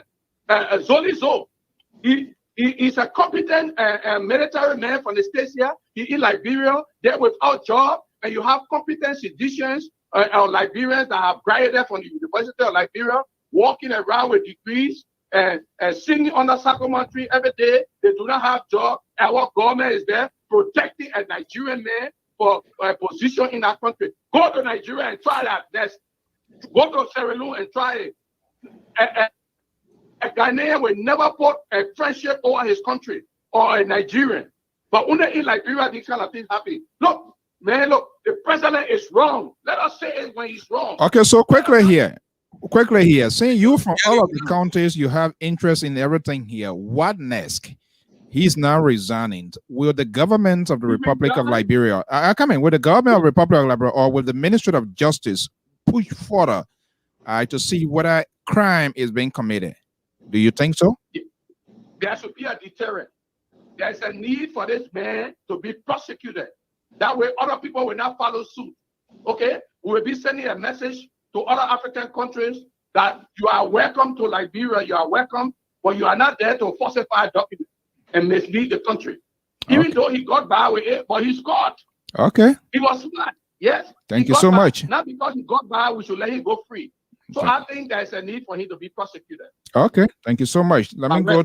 Mr. Shaw, let me clarify my statement. Mr. Shaw, if you could give me 30 seconds to clarify. Yes, thank you so much for holding on. We just want to make sure everybody get a share views and opinions regarding what is going in the country. Close it up here for us here from your end. What should we anticipate national government to be doing? Or END, that's the end of the show now. I mean, that's the end of the story once he resigns? No. What next? Man, falsified document. Like the last caller regularly said, you as a foreigner in this country and you falsify document, and when they find out, it's called deception. Right. You can be prosecuted, and then if possible, you can be deported. So Nwabudike lied on an oath, and Nwabudike was not going to be caught.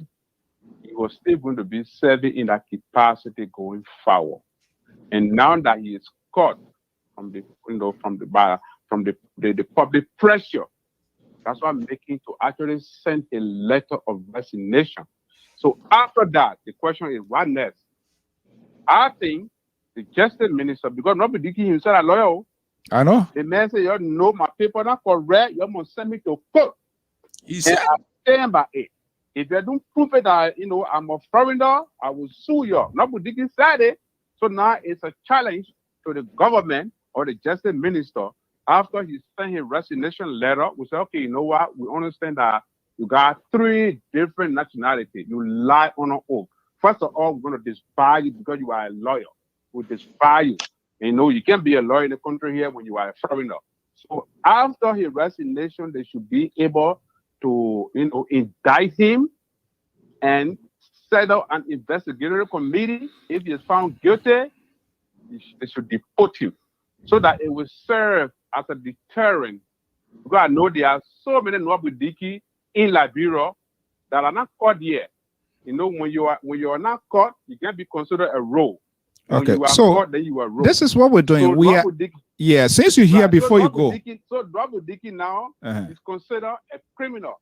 So they should actually prosecute him. If he found guilty, they should disbar him and then deport him. So that it will be, you know, a deterrent to the rest of the people that are trying to actually falsify their document going forward. Okay. While you still here, I don't know on what basis now he's being declared criminal, but I'm trying to give it a fair share here based on what I see here. I want to read it here, and you're going to respond. Then I will let you go here. This is the letter. I'm going to read a special segment into this, his letter of resignation. I know you are going through. Councilor Nwabudike's resignation letter takes effect as of February the 26th, 2021. He was appointed LACC chairperson in October 2019, having previously served as the Governance Commission's chairperson in 2018. In the letter of resignation dated January 27, 2021, Councilor Nwabudike thanked President Weah for affording him the opportunity to serve his country. That's the Republic of Liberia he's referring to, correct?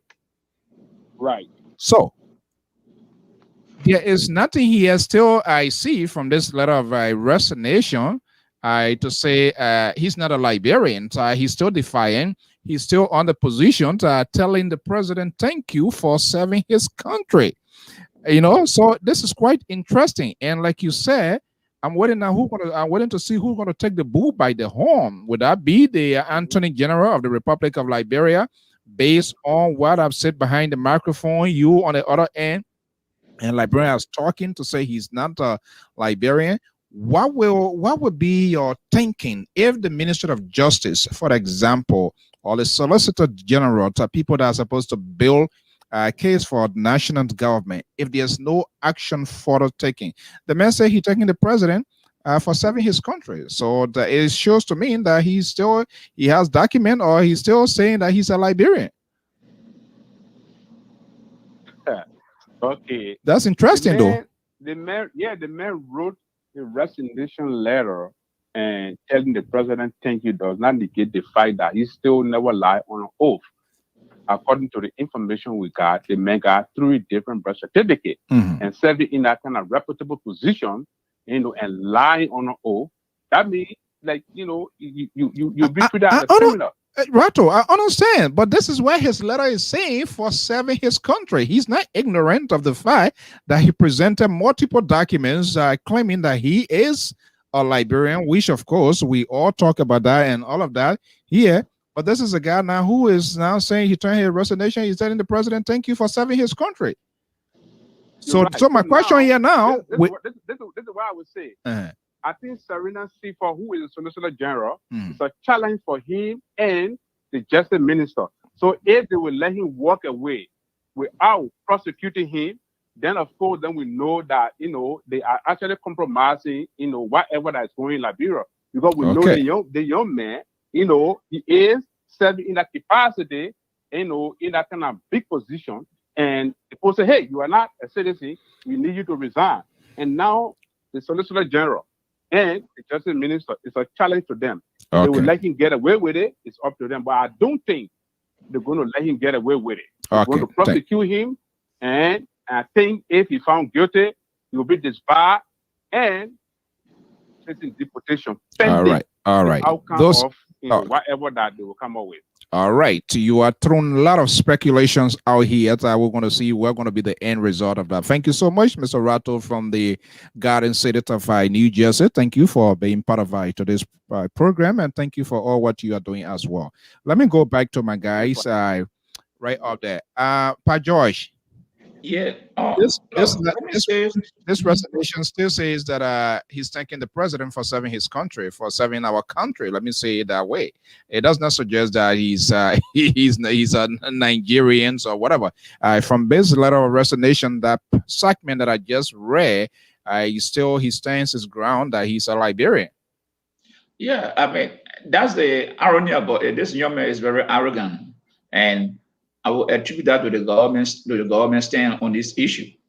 But here's the thing I wanted to talk about. I heard Mr. Double raising the issue of 14-year civil war. That doesn't negate the fact that people cannot lie on the circumstances that war were fighting. Is that the only evidence? The immigration city has no document on this man as a naturalized Liberian. The immigration city has no document. Okay, but if Sam Mr. Double is saying that those are facts, those are issues that will be raised in court, granted. But that's not anything that will make him to prove that he was a citizen. We have to know his mother, where his mother came from. If the mother is there, what are so many entities? The whole generation will not perish. So those issues will be raised. Circumstantial evidence can come in. They will want to know his mother, the uncle, the brother, where the mother came from. What part of Liberia? He said bombing. They can go to that village today and find out who that woman, her mother name, who they were related to. Some relative will be there. So all the things play in. Yeah. So all the things will come in place. But I'm saying that one more digging himself, his own document show that he had different dates of birth. That alone is questionable. So, and secondly, as he's saying, he can go to court. It is his right to challenge the government and say, hey, that's what 10-year position, you illegally removed me. This guy who in London today, I think Asset Jackson filed a complaint against the government at Maritime for a person we are removing. It was a 10-year position. So he can do the same thing. He has the right. But what I'm saying is that, and people were saying that this man worked on an airline, and this is the mistake. People always come with misinformation. This man worked at the UN. He was not appointed by Ellen to work in Ellen Johnson City government. He came to government under President George Weah. It was Weah that appointed him twice, I think, to position. It was not the Ellen government. And furthermore, if even was the Ellen government, he has been accused of not being a Liberian. So there is no justification or for an excuse to say he cannot be accountable. Okay. All right. Let me go to this caller here. I want to change the topic here. The SKD complex scenario. Let me go to this number here, 817 number 7145. Caller, good evening. Good evening, brother. So this is Benson Mason calling from Texas. Mr. Mace. Yeah. Are you willing to stand to be as the legal counsel that in case Noble Biki is taken to court? Are you there to will you be willing to provide legal expertise to him? Yeah, I will be willing when he pay me, but he will be found guilty because I will not be paying him. The man I even agree, yes, yeah, then you talk about you finding guilty. How do you going to hire you? Look, so go ahead. So the issue with Wambadiki is the issue of the Liberian government, and it's a responsibility of the government to persecute Wambadiki. If this government does not, and Wambadiki stays in the country, the next government will have the right to persecute him. Right. It's a government case. It's a case that cannot be that you cannot just say this man is going to go free. It depends on which executive or which administration come in and want to set an example. It is incumbent upon this administration to set an example of people who break our law and comply with it with impunity because they know people who are in position. The Constitution does not guarantee anything about this man's position. This is a violation of our Constitution. It's a violation of our laws. If the president does not empower the justice minister to follow suit, and the justice minister does not take on the responsibility of obeying the law. Vance, let me ask you: should the president's request for that? The justice minister, they don't know their function. Well, the justice minister should know his function, and it's his function to persecute this man. But when the justice minister decides, like people understand, work to the pleasant pleasure of the president, not understanding the phrase pleasant pleasure, because the pleasant pleasure of the president is to work in conformity with the Constitution and the laws of Liberia. Right. If the president refuses, then he is not in the interest of the country. The Minister of Justice is not a president's legal counsel. The Minister of Justice is the chief prosecutor of the Republic of Liberia. He's not a president lawyer, so it is within his purview anything that seems not right to represent the interests of the country. Exactly. But what if he takes the case to court and the president steps in? Then it comes to where the president has interfered into the judiciary system. Okay, but and to give it a fair share, the only way the president steps in, even if he's adjudicated, the only thing, the last result would be clemency. If that's what the president wants to do, that is within his constitutional purview. But while it is going through the judicial process, for example, the investigation, the president, I know this thing, it does happen, but the president, even here, you see it, you don't try to temper, you do that. That's a serious crime in itself. Well, Mr. So I don't know if the president can give clemency before the court brings its verdict. That cannot happen. Clemency comes after the verdict. Not necessarily. Necessarily, you saw the people here. He must be found guilty to give him clemency. That's what I'm saying. You cannot give clemency if the verdict has not come from the court. Okay, yeah, okay, then we are on course. That's what I'm saying. I said the only alternative the president can do is the second thing to note is that the president giving clemency cannot give a person citizenship. This crucial constitutional matter. It's not a matter of just mere crime. This is a crime against the state that has to do with a constitutional matter of the right of the person as a citizen. My man, I think you're representing, man. I think you're representing, man. The way you make it complicated, crime against an individual, or crime or crime against the state that can just be waived. Because if you give the man clemency, sorry, happy Donald Trump pardon the commits crime against the state. Restore an illegal citizenship to citizen. No. An illegal citizenship, you cannot make it citizenship. Yeah. No. All right. The president cannot give citizenship. There is no way in our constitution that empowers the president to give citizenship. Citizenship is a direct to do of the law.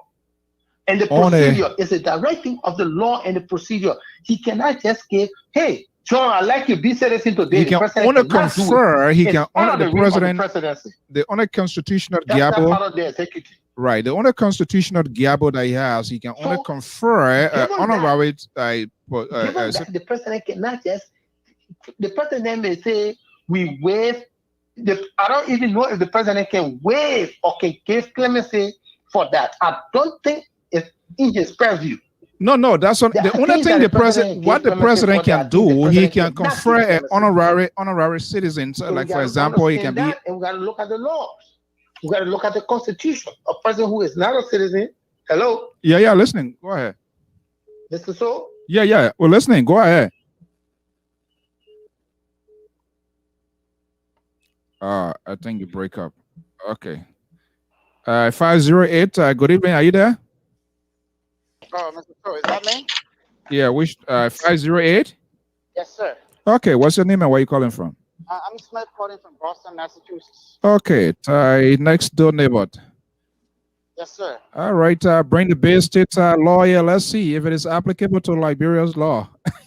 Okay. Mr. So, let me say this. Mr. Wabudike is a counselor. Mm-hmm. And if for any reason he was falsely accused, mm-hmm. it is his right to take the Liberian government to court besides him resigning under pressure. Mm-hmm. Because he was denied a job that would give him a lot of money.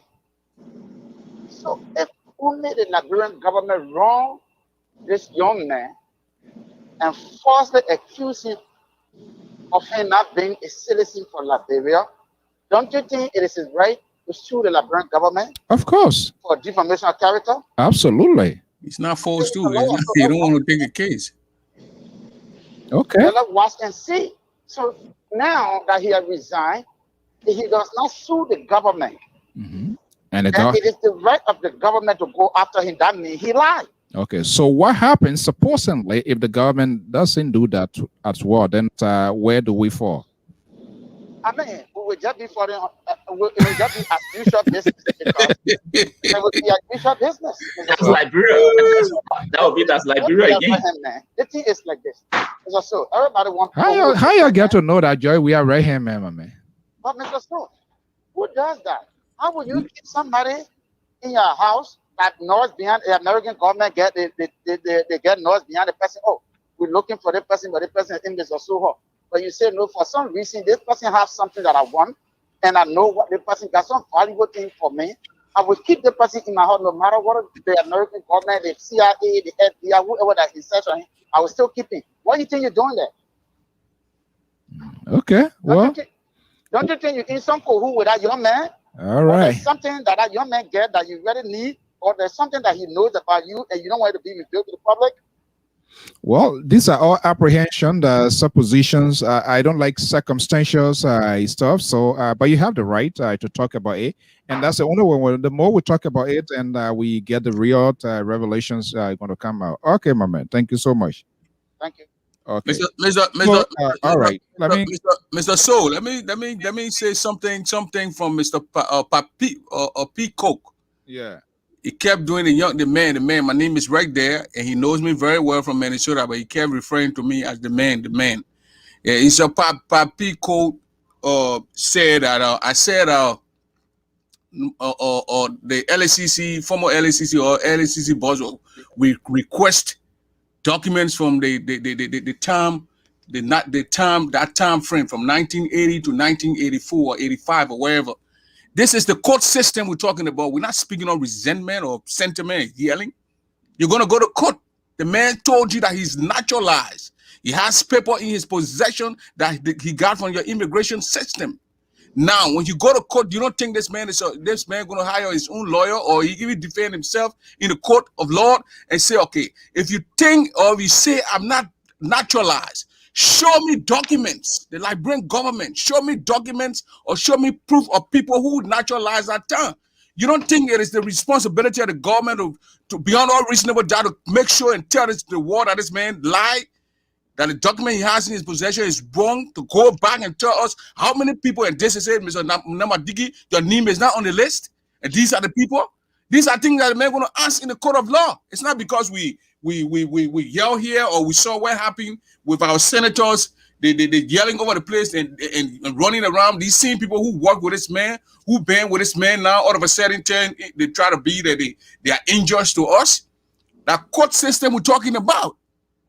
Here in the court, when you go to court here in America, he called Ghana, he called Ivory Coast, he called Sierra Leone. These people have system. If you go to Ivory Coast, when I was in Ivory Coast, my card is a you that I get. If I enter Africa after 20 years, I say, I want to go to that police station and I got my card, they're going to dig up my document. Do you have that in Liberia? You don't even have the system in Liberia. So it's something that we're going to learn from now, Mr. Soda, what I'm saying. Learn from it now, move on. But when you want to take like a Nebatigi to court, it's going to be a hard case for the government to prove. It's going to be. We don't have system. We have system, but we just show. You don't have the document. What I'm saying, you don't have the system. There's a civil war, and your documents, most of your papers were all on the Capitol Hill. They're going all around the place, man. Mr. You don't have documents there to prove from 1990. Mr. George, Park George, I'll give you the time to speak. Yeah, let me give you the let me lay it out, because Mr. P. Cole came out and say, why would Mr. Namadigi go to court and tell the court to get, if the man lawyer requests document, you have to show him the document to prove that the man is actually lying. Here in America, it happens.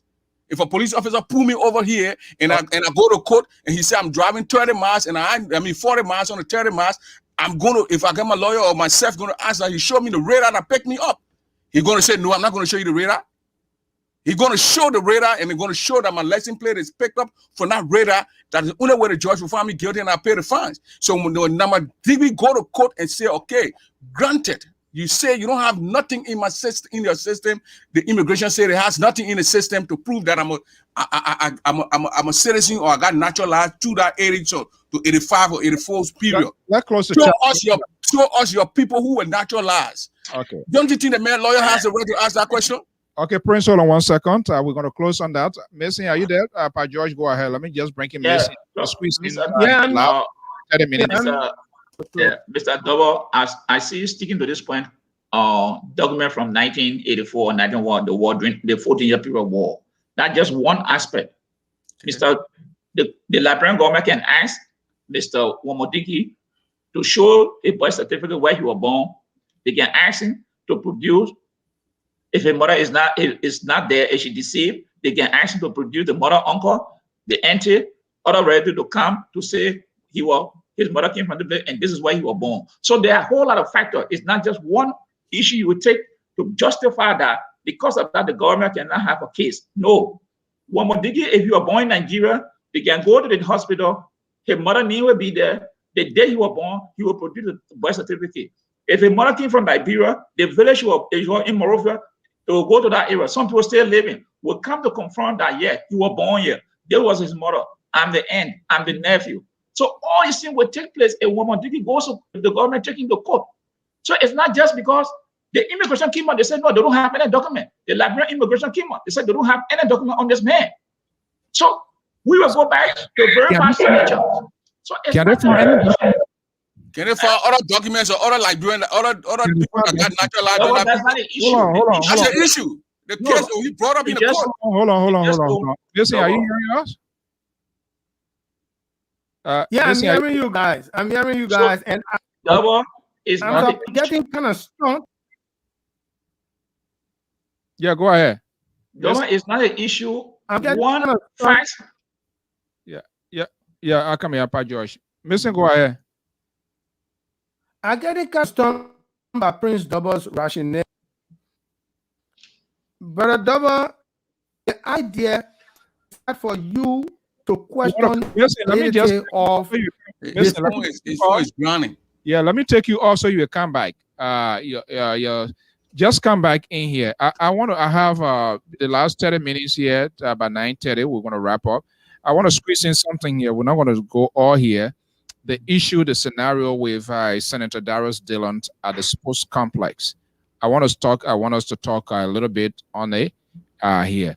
But this video here, that's the image. I think Aliyu is one of either Aliyu or one of the persons aide to the senator. Let's put it out. I know it's been out there. People have seen it, and then we can talk about it because there are a lot of different talking points here. Okay, let me see. Missing is in here. Let me see here. Okay. All right, Missing, are you there now? Yes, I'm here. Is it still grinding? Okay. Yeah, the audio much better now. Much better, okay. Yeah. Speak on it now because I want to pivot to this Senator Dillon's sport complex saga here. But go ahead with Modiki. Okay, Modiki case is not predicated on how many persons he can prove that the government has no record of. His case is predicated on himself proof that he is a citizen. So predicated on the fact that there are no record on other people has nothing to do with him proving that he is a citizen. Get that one first and clear.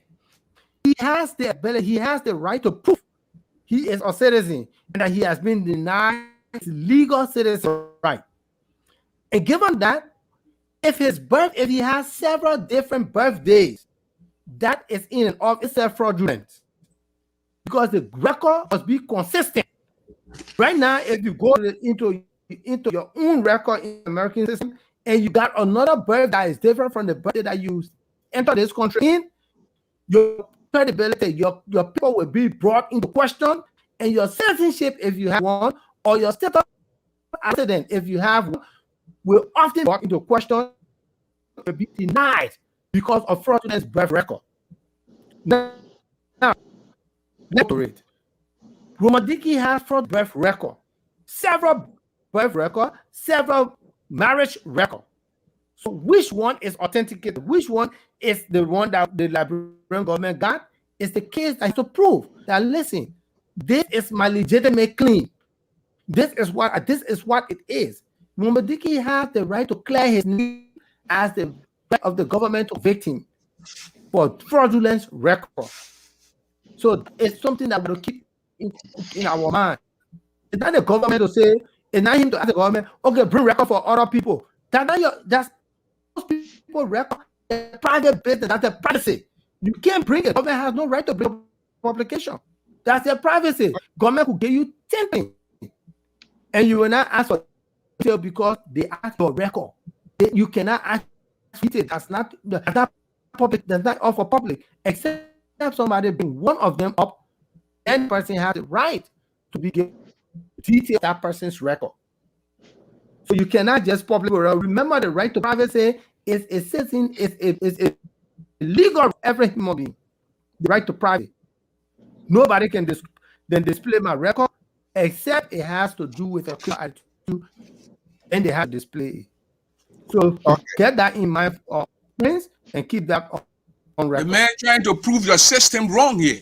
So if you can quote, look, listen, it's not about me or how you think about it. This is if he go to court and he's going to say you're going to come after your record, that you don't have a record to prove that his document again is legitimate or not. He already told you he's a citizen. He got papers. He's showing around the place. Whether he got 7, 8 marriages, that's it. Your lawmakers over there will look in the passport. Some of them got 4 or 5 birthdays in it. That we ain't come or yet. And whoever here, we know how we came here. So what I'm saying here, when you go in there, the man want to crack your system. Like your system got broken from the Civil War, and you don't have a system. And it is you now who's going to show him how your system is not broken. How do you show him your system without showing him records? It is the case, Mr. Stowe. But let us make progress in this. Prince, I think let's just move on because Prince, we're not dealing with this here. Yes. We're not dealing with this issue here. Let me change. Let me change. Let me. You want something to say, Missing, quickly? Yeah, Prince. Even in this country, if anybody can prove that you have a birthday, your status is revoked right away. In this country, anybody can prove that you have a wrong birthday, that you have another birthday that is on another document, and they can that document your immediately just run the proof that to what you call it, to Homeland Security, you're still the burden of proof will rest on you. Yeah. The burden of proof rests on not the government. The burden of proof rests on you to tell them this is what I have. And that's why he showed you. So the burden of proof can be both ways. He got it. He got his document that he's a citizen. He got it right in your possession. Well, he showed it to you. You are alleging. I think he showed it to you. What did he show you? We all saw the thing live here. The man showed you document that he's a citizen. You have anybody who can authenticate that is a legitimate document? You see when your senator, your lawmaker didn't do you right. Even in this country that we're referring to in this country, when you go in there and then you go in front of the Senate, they got people who are specializing here in writing, who are going to check those things. Do you have them? None of them were there. All our senators were doing were talking about the sentiment. Okay, what is your point?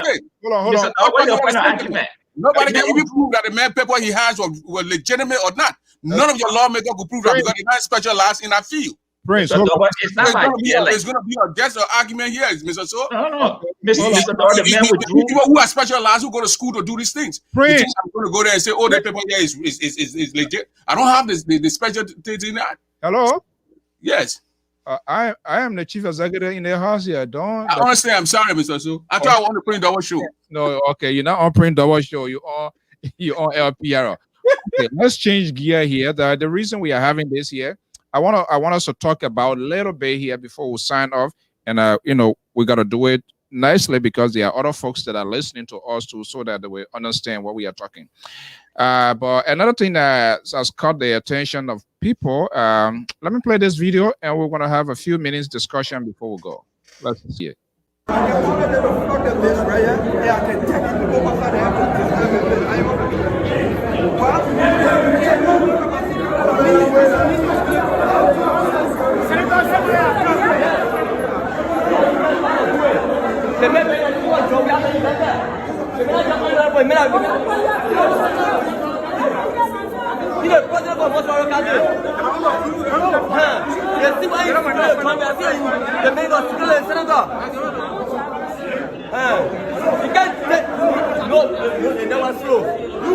You can't disrespect the honorable man and you can't be standing there doing all yeah and that.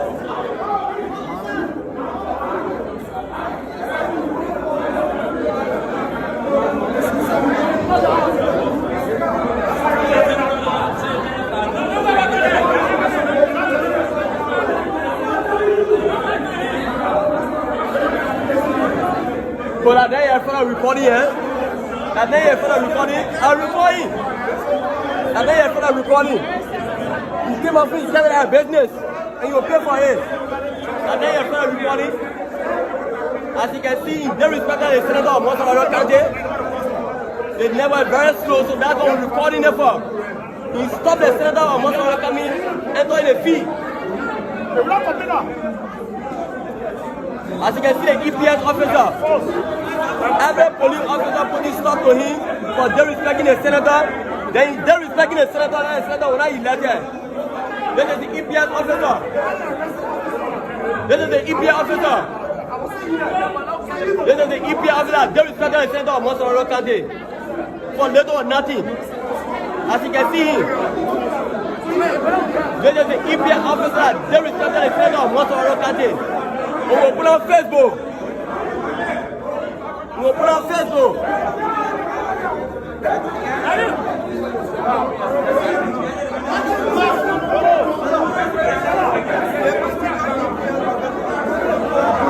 Can't be there. Can't be there. Your bossman gave order. We'll see the end of this. Your bossman gave order. We'll see the end of this.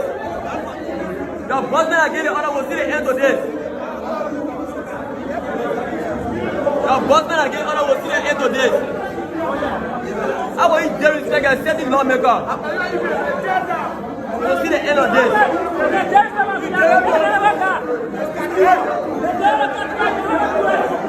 We'll see the end of this.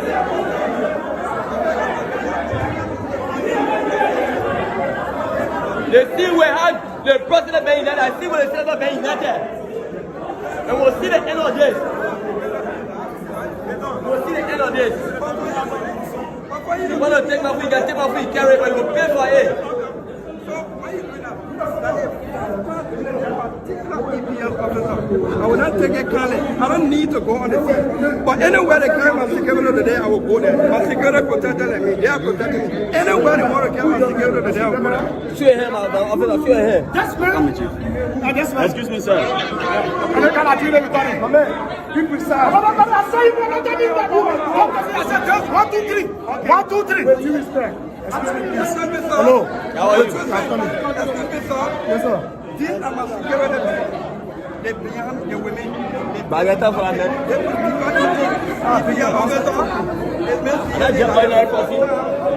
What is see me?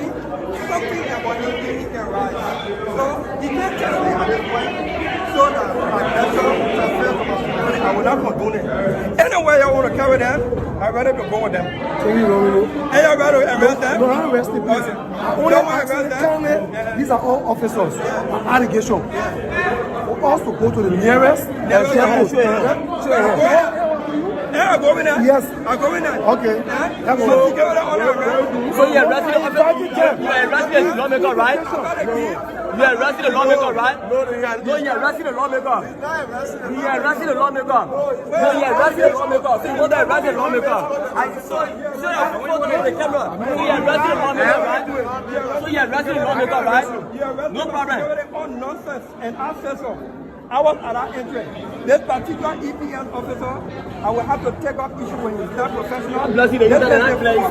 They respecting me. They think he do the report, and me is doing it too. So this man hiding this man? So he hiding this man? He hiding the senator? He hiding the senator? So what? So what? He tell the senator, I'm an answer. I will tell you, he can come up and take it away. We'll see it. We'll see the end of this. This nonsense video in the country. We'll see the end of this. That nonsense is that. One thing of thing is carry it. Okay, gentlemen, the video is a long video. You know, this is crazy. This is something that just get people here to pound, and at the end of the day, you end up being victim of taking some high pain Tylenol. I reached out to the office of Senator Dillon and that of Lpr-Tv, who is the political advisor who does all of the appointments of stuff. Unfortunately, they yet to get to us, and we want to talk to the Executive Protective Agency. I listened to a couple of press conferences. Even Senator Dillon did talk about all of that. But I like to talk to people themselves. But on the basis of all of the things that we know, I just want us to talk about it. Pa George, Mason, and Double. This speaks to the volumes of some of the things that we've been talking here. The proliferations of these self-security people who are not trained, and everybody tend to have their own security personnel. On the other side of it, people don't feel trust. They don't trust their government to provide protections and all of that. But let's look at the surface of what happens there.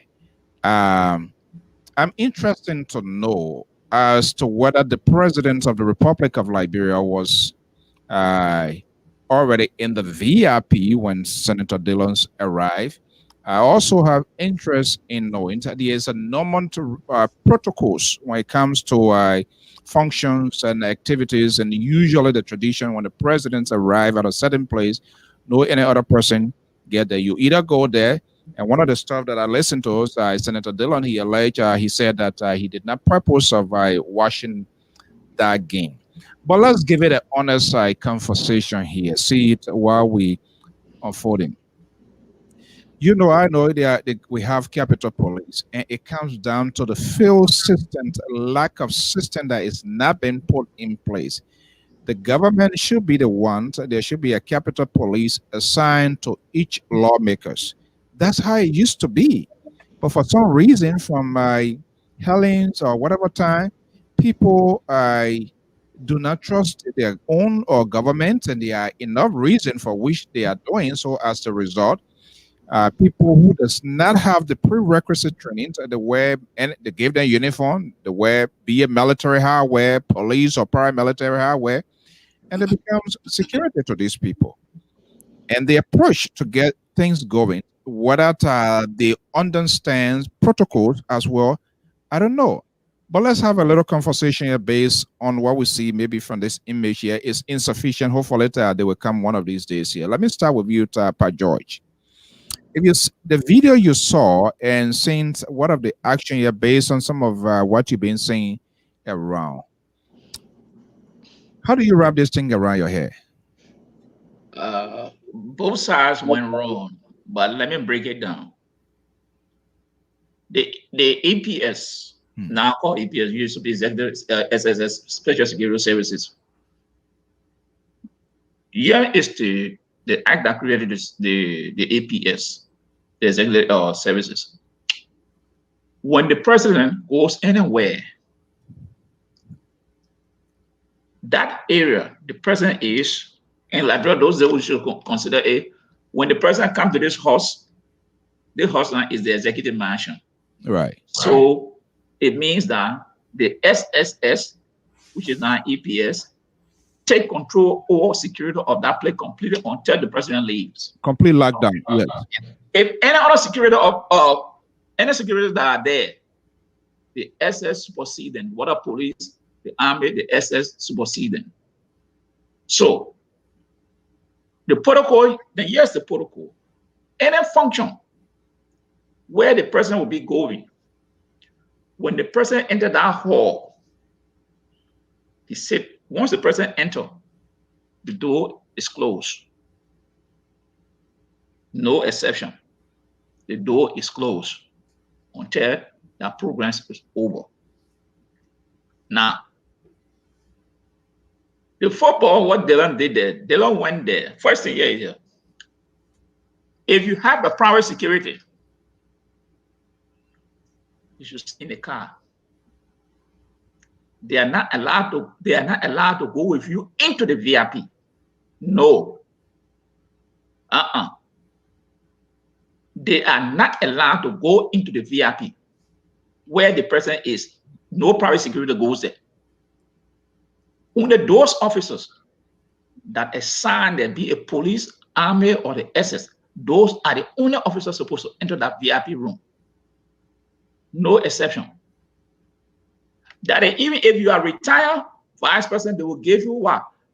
A security officer from the national government to be with you. That security can go with you in any VIP section. When he gets it, he knows the protocol to wait there. Now, the action there, when Dylan went there, he said his security should enter. The security not supposed to go in there. No. He's supposed to go in. Furthermore, he went late. If the person was in there, he's not supposed to go again. Nobody else is supposed to go in there. Once the president enters after the door closes, nobody's supposed to go in there again until the program is over. That is the protocol. Secondly, that's why I said Dylan went wrong. If he carry his security, they should remain right at the gate there and he walk into, if the VIP is open. But if it is closed, he just supposed to turn around and go right back. If it's open, his security must remain at that gate that he cannot enter the VIP section. No way. That's why I said that was a mistake he made. Now, the EPL officer did not discharge his duty. There are certain things you do in the security. One, you don't want to cause any distraction where the principal is, which is the president. You don't want to cause no distraction. Number one. Two, you don't want to create any scene. Three, you want traffic to be clear. Traffic means that you want that place to be clear. Only people who are on assignment supposed to be there. But look at that VIP session from the video. What other people doing there? People, security personnel should be posted. So even when someone walking, when they see, they will have to stop. They don't have to ask anybody because they will see people posted. They will see security people. You don't have to say, hey, they will stop. And you will say, hey, where are you going? They didn't do that. Secondly, I saw the security officer grab somebody and slap the guy in your face. What is wrong? You in uniform. That's the last thing you should do. The man he grabbed by his back was not fighting him. Right. He slapped the guy in his face in uniform. That is completely being unprofessional by the EPS officers. These are things people don't know, and they are not being taught. People should understand, again, once a person enters that hall, the door is closed. But then some of the dealer said something. He said, Tamofala and Akara Gray passed by and they went into the VIP section. You can't do like that. There should be no exception to that rule. There should be no exception.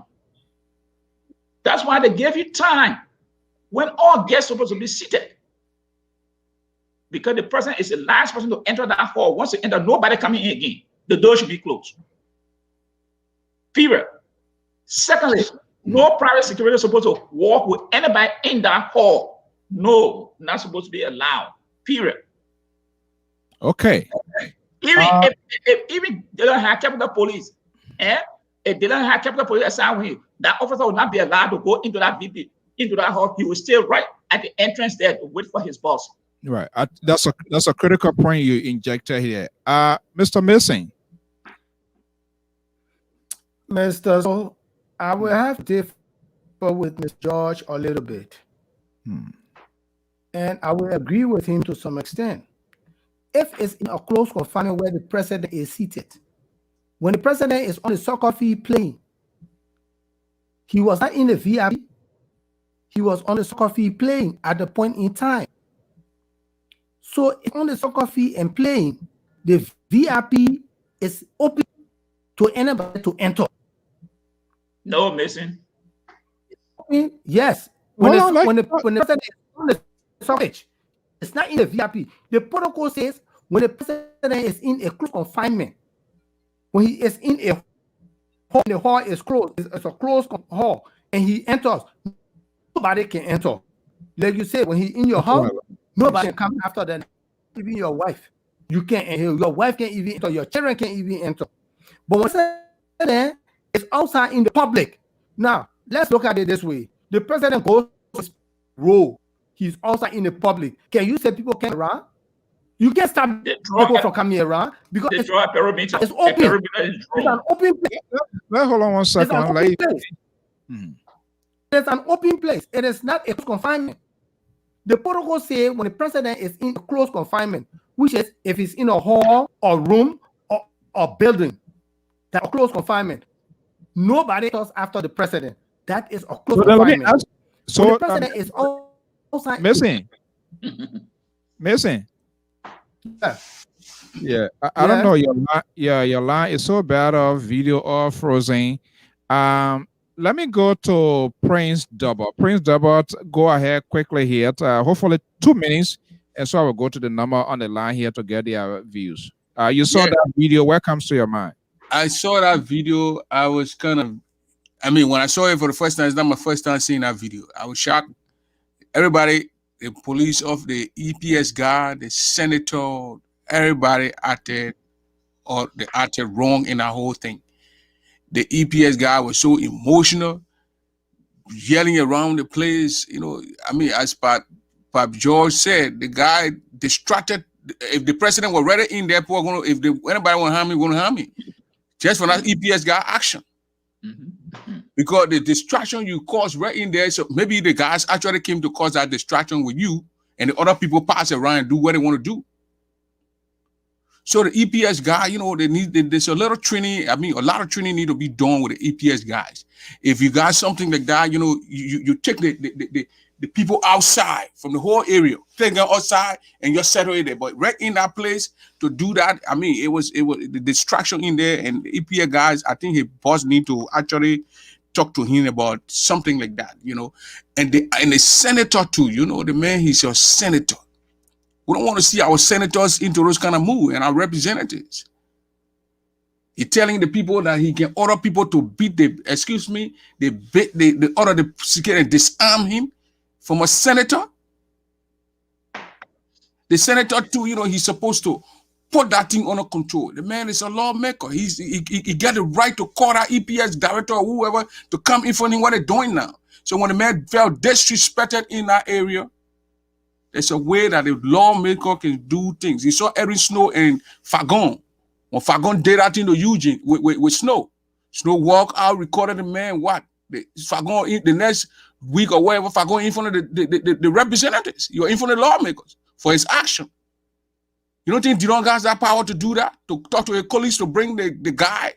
Because Dillon said the guy down disrespect him 4 times. So there's something between he and Dillon. So Dillon don't have that power now as a senator to say, well, I will take this guy and take him to in front of my colleagues so he can come and tell us why he disrespected me. Dillon need to be professional. Lawmakers, not just Dillon. You can't stay in front of people and threaten the man. You're going to disarm the man. You tell your people to come in and disarm them. What kind of people? You want people to shoot people? All right, hold on. Let me go to the guy. Okay. We're not going to stay on this one. Yeah, Mr. James Rattle is joining me from the Garden City of Jersey here. Mr. Rattle, are you there? Yes, I'm still here. Can you hear me? I'm hearing you loud and clear. I guess you have seen that video there. It's so ridiculous, the conduct of our people. So talk to me here a little bit. Who is going over the edge? The way I look at it, Dara is a VIP. Dara is a sitting lawmaker. But I think if you look at it technically, both of them, both parties, they cross the red line. Look, I'm not being political. Dara said, "Oh no, I go to be political. So nothing wrong now. They are politicians, so we can be political." Right. I came here to watch the game and go to the VIP section. Now the guy said, "No, the president already seated." I don't know the protocol though, but Dara is considered a VIP. Okay, my security will stay here, but let me go in. So no, you can't go in. And then they got making a big thing on the part of the EPS. I think the man, he never showed any professionalism. He crossed the red line. Because I think a little bit, he showed some violence over there. Then Dara said, okay, you guys have to mean as protocol demands that the president already seated. And like the last when the president is seated, nobody allowed to go in. But then, why you allow the two other lawmakers to go in? So you see, that I think it was politically motivated. The last time Dara PTF beat us in most the Marco door. We're not going to let it go sit down with the president over there. We're actually representing. We're making people there here. You go. And and you don't threaten the president to throw rocks at the president. Let's be realistic. I understand. Nothing wrong with being political. Dara too was supposed to say, "Hey guys, I am a sitting lawmaker, and I will not sit here for you to disrespect me. After this game, I will summon you. So you can explain to me why you always disrespecting me. But for you to say, if you're causing if you're disrespecting me right now, I will make the play look small for you. I will call the place to be disturbed. No. I think that was not his place. Okay. So if you look at that video, both of them were wrong. All right. Both parties were wrong.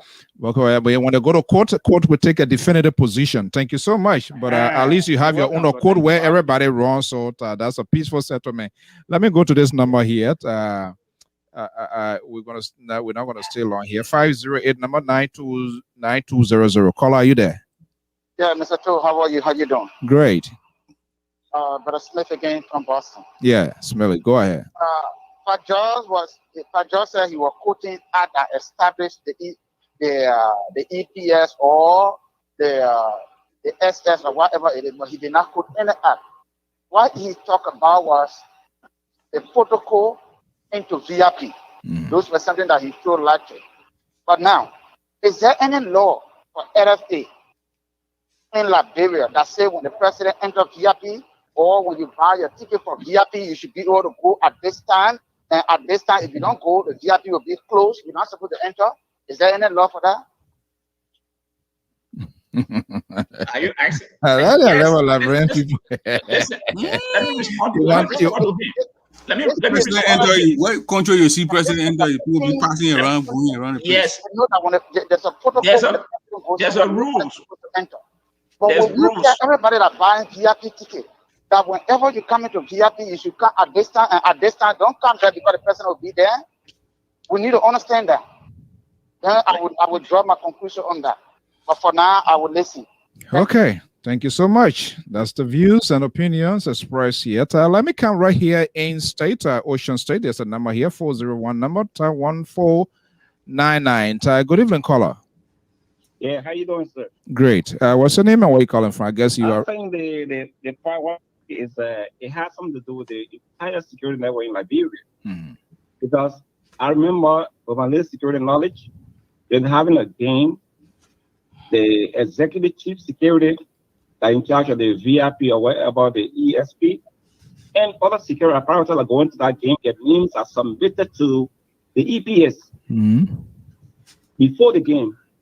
So that when you come, they already have a name and they already do the checking. So they have names. So even the security guy that assigned at the stadium, they will have every record on everybody before the game starts. I don't think that was done. But if it were done, that security names are going to be submitted and they're going to be interviewed or whatever we're going to do to go to that game. But I think there's too many disconnection in the Liberian security system. Too many disconnection.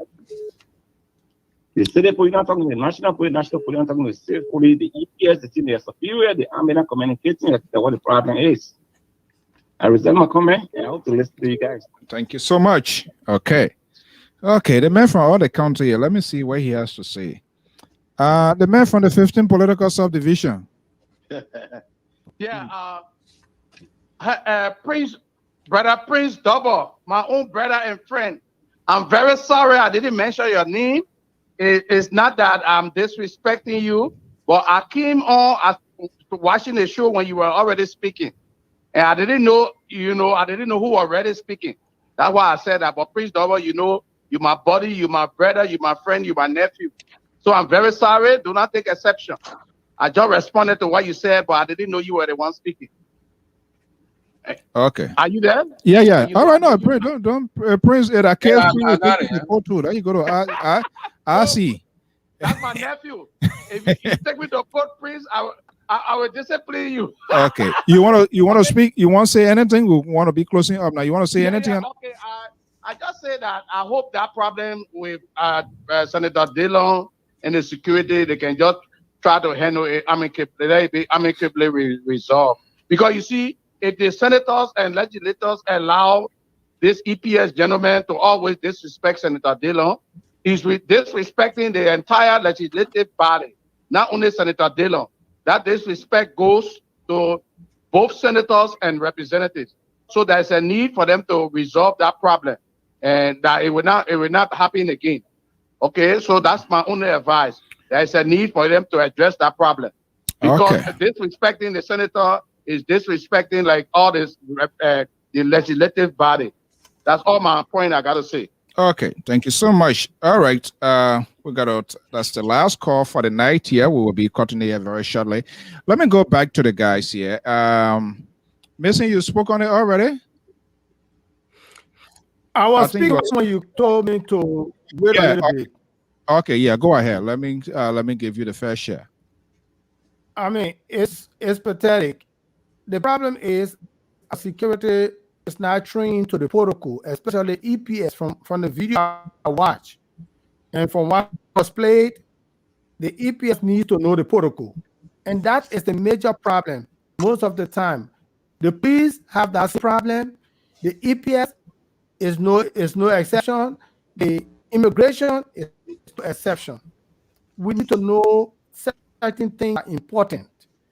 And what is important is to know the protocol. For the EPS, they need to know the protocol like the back of their hands. When and where is the protocol applied? Okay? And yes, when the president does enter into a close confinement, there's no way anybody is to enter behind them, no matter who that person is. Even if it's the vice president, you cannot enter. You should be denied. Like, look, when I started with the Liberian National Police to 2004, when I served with the Liberian police, I joined my years from 1984 to 1990 to 1989. Because whenever Samuel Kanyanto moved, and we had to deploy, we had to know our location from the SSS, where the SSS had the control and where the police had the control. There was never a of communication. And when Samuel was playing on soccer field, we knew that nobody go around the perimeter of the field that was not important, that was VIP, and was given and had that clearance to go around the field. When Samuel Kanyanto left the field and he went up to VIP, we know that there was nobody, even the police director could not even go after Samuel Kanyanto. He would step out and he would move on to the other side. Everybody knew their role, but it's important that the EPS be taught protocol. And I think that's the problem. When I saw this video, that is the problem. There's overzealous EPS officer. What he's doing is he thinks he's doing the right thing. And that's what people got to understand. When a person thinks they're doing the right thing, until they are doing the right thing, we will always have this problem. We need to train our security for our security to be fully trained. All right. All I would have to say on this. Okay, well, folks, let me just give my own view, sections, and opinion on this whole thing here. And I think George, for the most part, and all of us and other call-out, I just spoke to the issue. But it is just so disappointing, the lack of tolerance of national leaders, security, and the entire country, the lack of discipline. It appears that people just do not know their function, and everything that tries to inject politics into it when it should be avoided. Like just what you said, because we saw these things in the past. It's a national tradition, and it is a protocol. They should know that.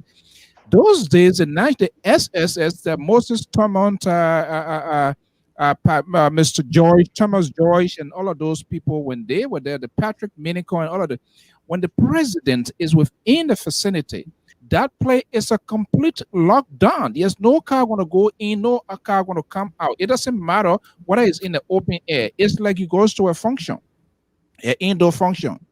This is why they have a timings of arrival of guests, and they will be ushered in. They will introduce them.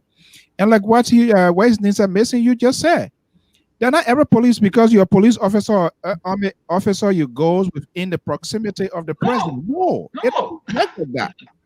But people is out of ignorance, and it comes back to this point that what we are saying, the proliferations of this self-malicious group by the government, by the opposition, and they are not willing to address those things.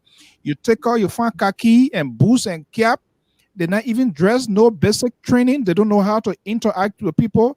And because of people are jobless and people just walk behind people, they profess to be security. It's ridiculous. And the lawmakers, they need to put stop to that.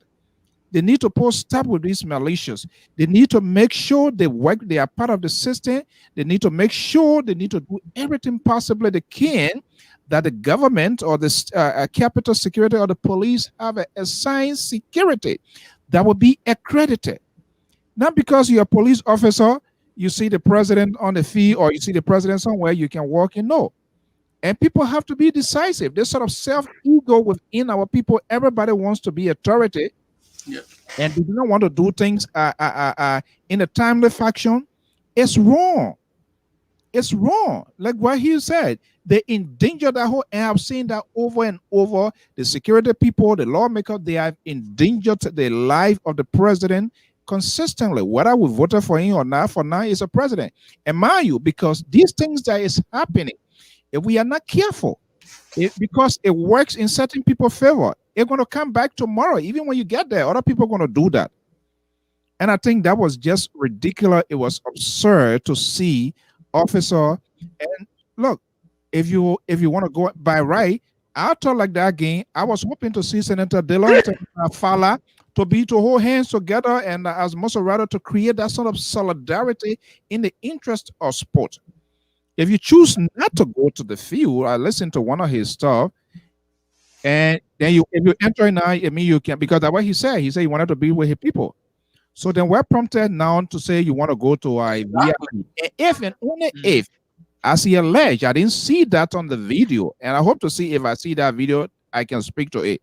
I don't speak on circumstantial stuff where they say allow Alcaraz Gray and somebody else to go. If that is the case, if and if, then that is equally wrong. There's no one should be more than closer to the president than any other person. They are all lawmaker. If the president, it is a function, and the president will be going to that function, there must be there is a protocol. Unless it's being ignored. Those days to coordinate before the president even gets there, there will be an advanced team. You will know exactly when the president is visiting, when the president is there. When the president, you can't even get out of go, BB. You stay right there because it is what it is. That's why they have protocols, indoor, outdoor, the arrival of guests. People needs to be seated, people need to be there. But because of this same Liberian syndrome, people having a function, they will call in, put in the hall now, because somebody coming with their high heel with iron on it, they want to be walking, so people will be hearing the sound to disturb other people, to distract other people. That's what is up. That's what they're doing. Our people, they need to be responsible. The government, the security apparatus, and everybody, they need to be responsible to conduct themselves. I think what happens at that stadium there, it was ridiculous. It should have been avoided in the first place. Then not every time you want to create drama or sing. Come on. These people, the lack of political tolerance, they're not everything you just want to draw unnecessary distractions and stuff like that. So it just speaks to me is both sides, the lack of leadership, their inability to have things resolved, to avoid situation. It's just too much. We can't continue to have that as a country. And that's one of the reasons some of us saying they need to disband this malicious group, Solidarity Brigade, how they call CDC, how they call what a CDC other group, what they call that, what they call their name? Sabu or whatever. Yeah, it's nonsense. These people does not even have a basic training, and you gave these people khaki, you gave them fiti, so we don't even know who is the real military, who is the real paramilitary person. Everybody wearing stuff and moving all around in the country as if it's a sort of lawless country. That's nonsense. They need to stop. And I think the Minister of National Defense spoke on that. This civil society, these advocates, those are things they're supposed to be talking about. We know the involvements of militias, the militias during the civil crisis. And so for me, I went through it a lot. From the barrack to the port to the third president of capture, went to Sierra Leone, experienced Sierra Leone war, and I know the behavior of these militias. So if I see anybody who is not a military personnel that wears that black barrier, it's just something. Every system they see somewhere they want to adapt it. You saw it in South Africa and this and that now. All day, away to, when it should be focusing on the youth empowerment of today's generation. That is not happening. Everybody get their own security. So then we the taxpayer, who's supposed to provide security for who? It was ridiculous. We should have avoided that. The senator shouldn't have allowed that drama to happen. They should have done anything. If he decided to have gone on the feed, he has the right to go to the VIP. But hey, he should know better as well. Go there and receive the president. For that one day, you'll do your soccer thing. When you get out of the sport complex, you can go with your CCPP and CDC and all of those sort of nonsense where it's not any helping to the Liberian people. But this is a complete waste and distractions of our time. Football unifies people. They will use that time to have some little merrymaking here. You had the Republicans and the Democrat here, even with as cuckoo here as Mitch McConnell and other people. I'm sorry, Prince, if you're offended, he's from the city. But sometimes they can sit and have a discussion. When last these gentlemen here, you tell me before we go here, when last you saw our oppositions or these lawmakers, one person inviting one another for a dinner, for some sort of, to come together for a little consensus, some sort of agreement to get something going. They don't talk to one another. Anytime you see them appear, it's all insult. They don't come to I don't see them to working out deal. You have the Republican, the Democrat here now. They don't agree on anything, but they are working or they are cutting deals. When would I see CPP and the CDC coalition lawmakers? When would they do that? You know, there's no leadership. All of them, it's like they're running some sort of social clubs. And the opposition needs to step forward. If they think they can be the alternative, they need to start conducting themselves. This sort of rotational thing after Benena Ure, Elizana Komika, after Elizana Komi Nyompi Kangacha, that's nonsense. That's bullshit. They need to start being policies oriented, driven, so as to see themselves or to position themselves. We need to know the new face of Liberia now, if that's all they want to succeed. The same thing, the ruling party is doing that. They are not training anybody now after George Weah. All we hearing 8 years, 16 years, whatever. Anything can happen. You never know. So who is the next phase that they are preparing now for CDC? Yeah, we went down the road. Samuel Doe, we went down the road here. Samuel I want to see that happening. This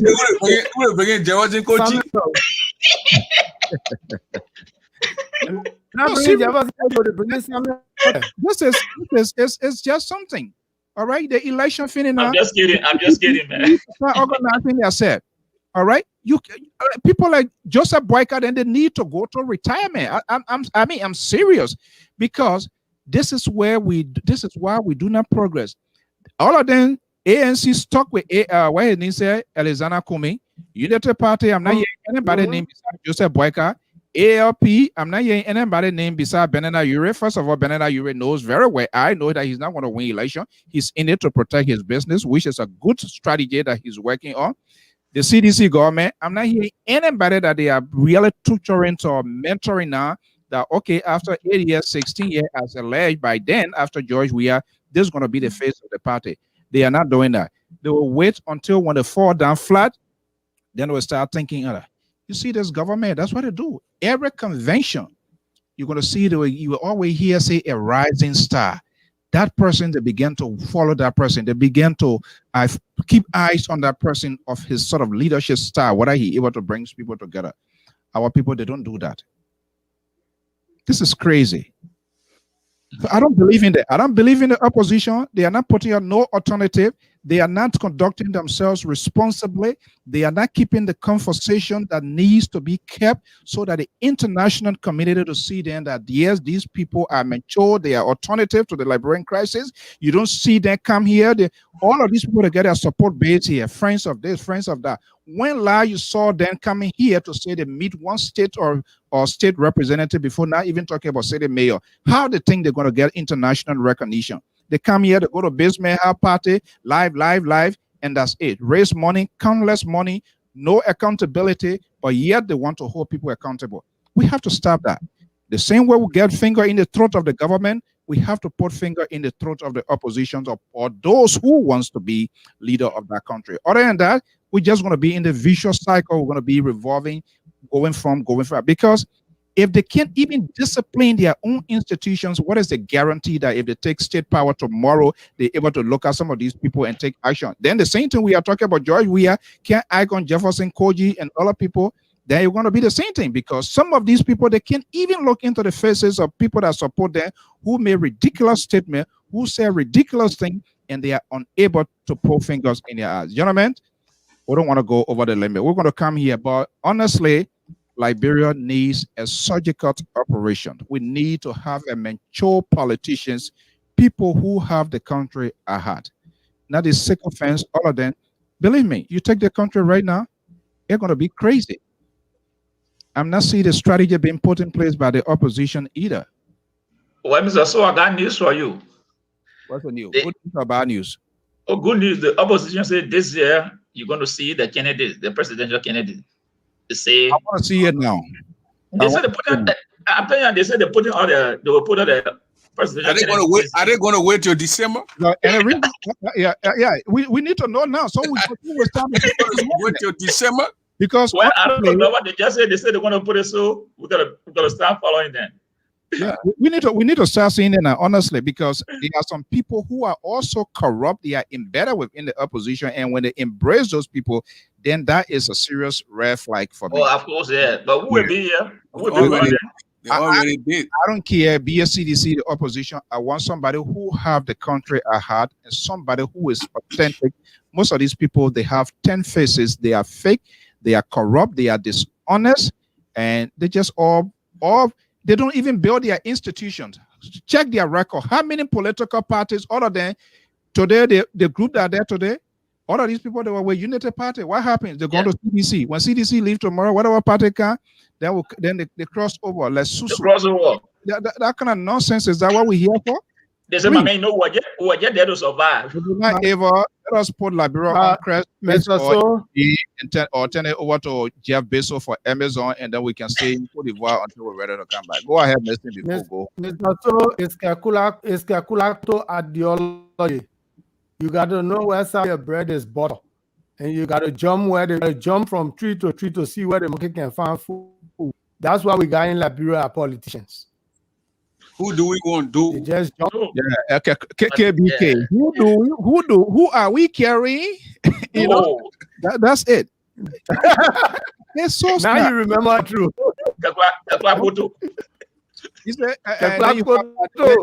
You have the Lake Komosako, Mr. President, Mr. People, your president, Mr. People, your president.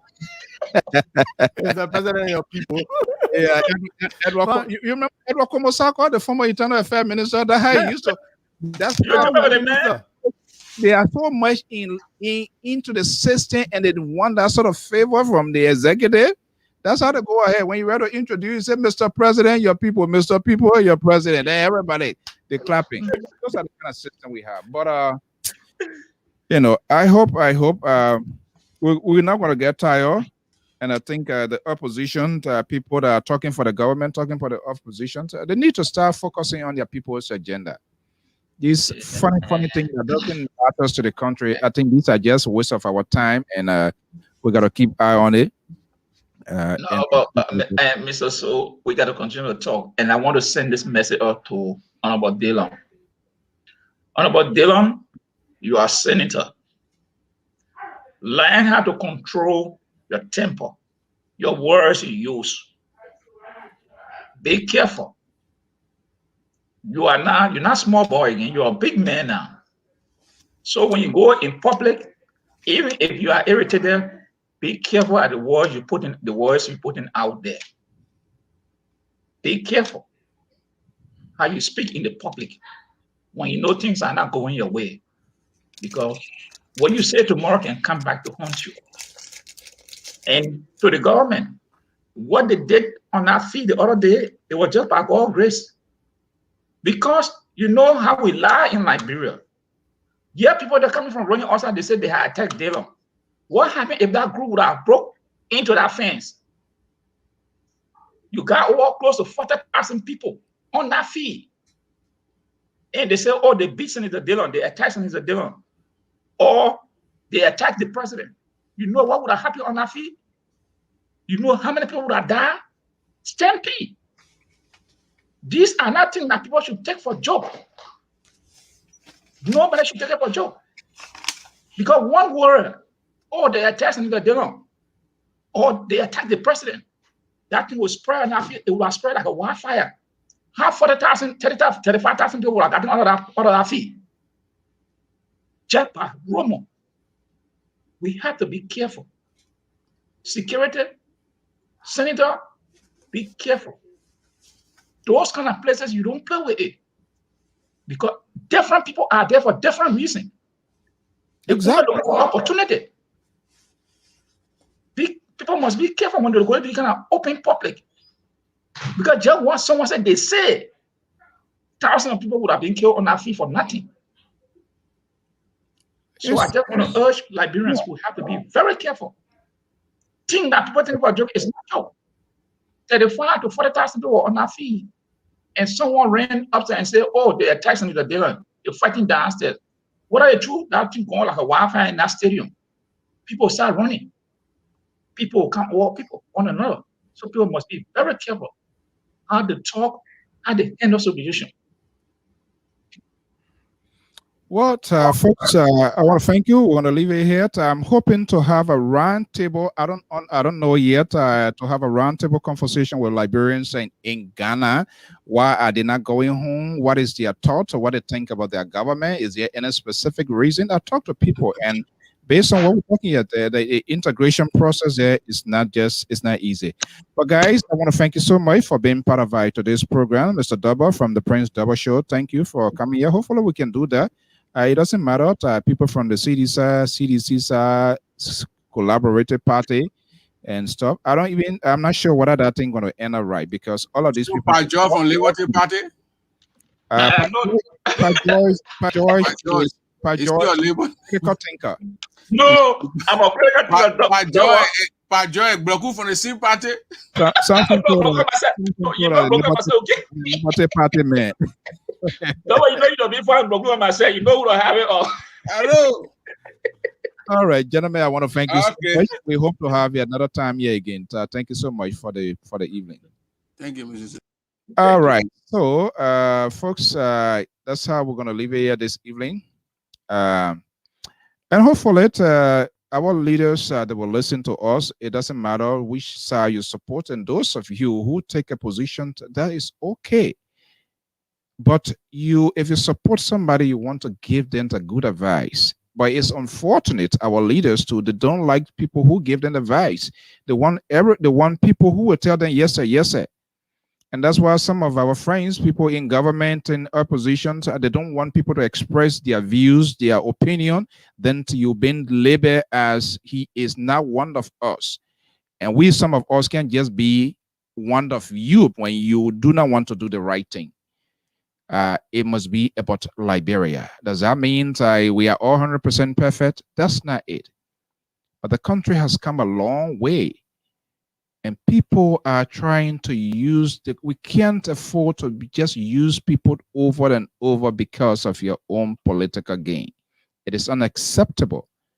The government needs to step out. The opposition needs to play her part. For God's sake, I want to see one of these days, Darius Dillon, Tom Fala, or Sir Joseph, or even the Akaras Gray, for them to sit and have a lunch.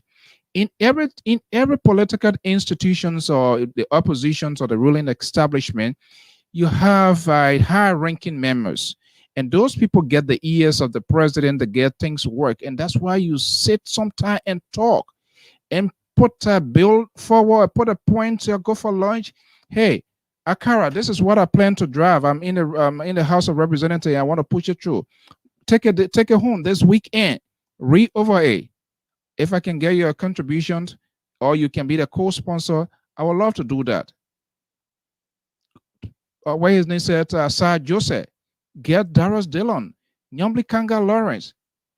But you try to form your own group in the legislature. Is all about consensus. You can't be King Kong and win.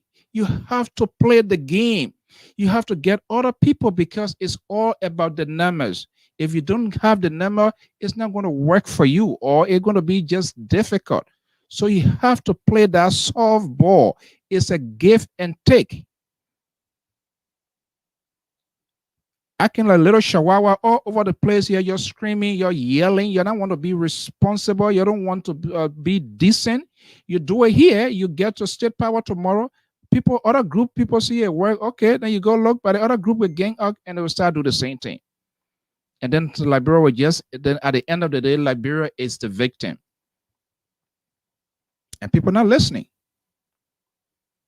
They are not listening. Because we are so freaking hard-headed. And everybody is all ego. Everybody think you have just be yourself. Simple as it is. I am who I am. I would never be like you. If I try to emulate, it would not be perfect. Because I'm just not you and you just not me. So politicians needs to be responsible. Your judgment should be rational. Your judgment should not be based on emotion. Oh, let me do it so that I will get it. No. That's not what it is. And I'm not even sure whether they even sit and think that people, their friends of Liberia, the international community observing them. No.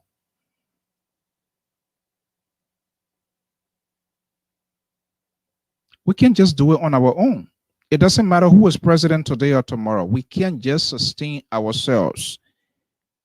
We have to go outside there for help. And part of that is, if you want to be a leader, you must be tolerant, you must be disciplined, your tone, your language must be refined. That's how the people see you as a leader who can take charge. But if every little thing you just do, it's not going to work. At the end of the day, like, bro, just going to be the one to be hurt.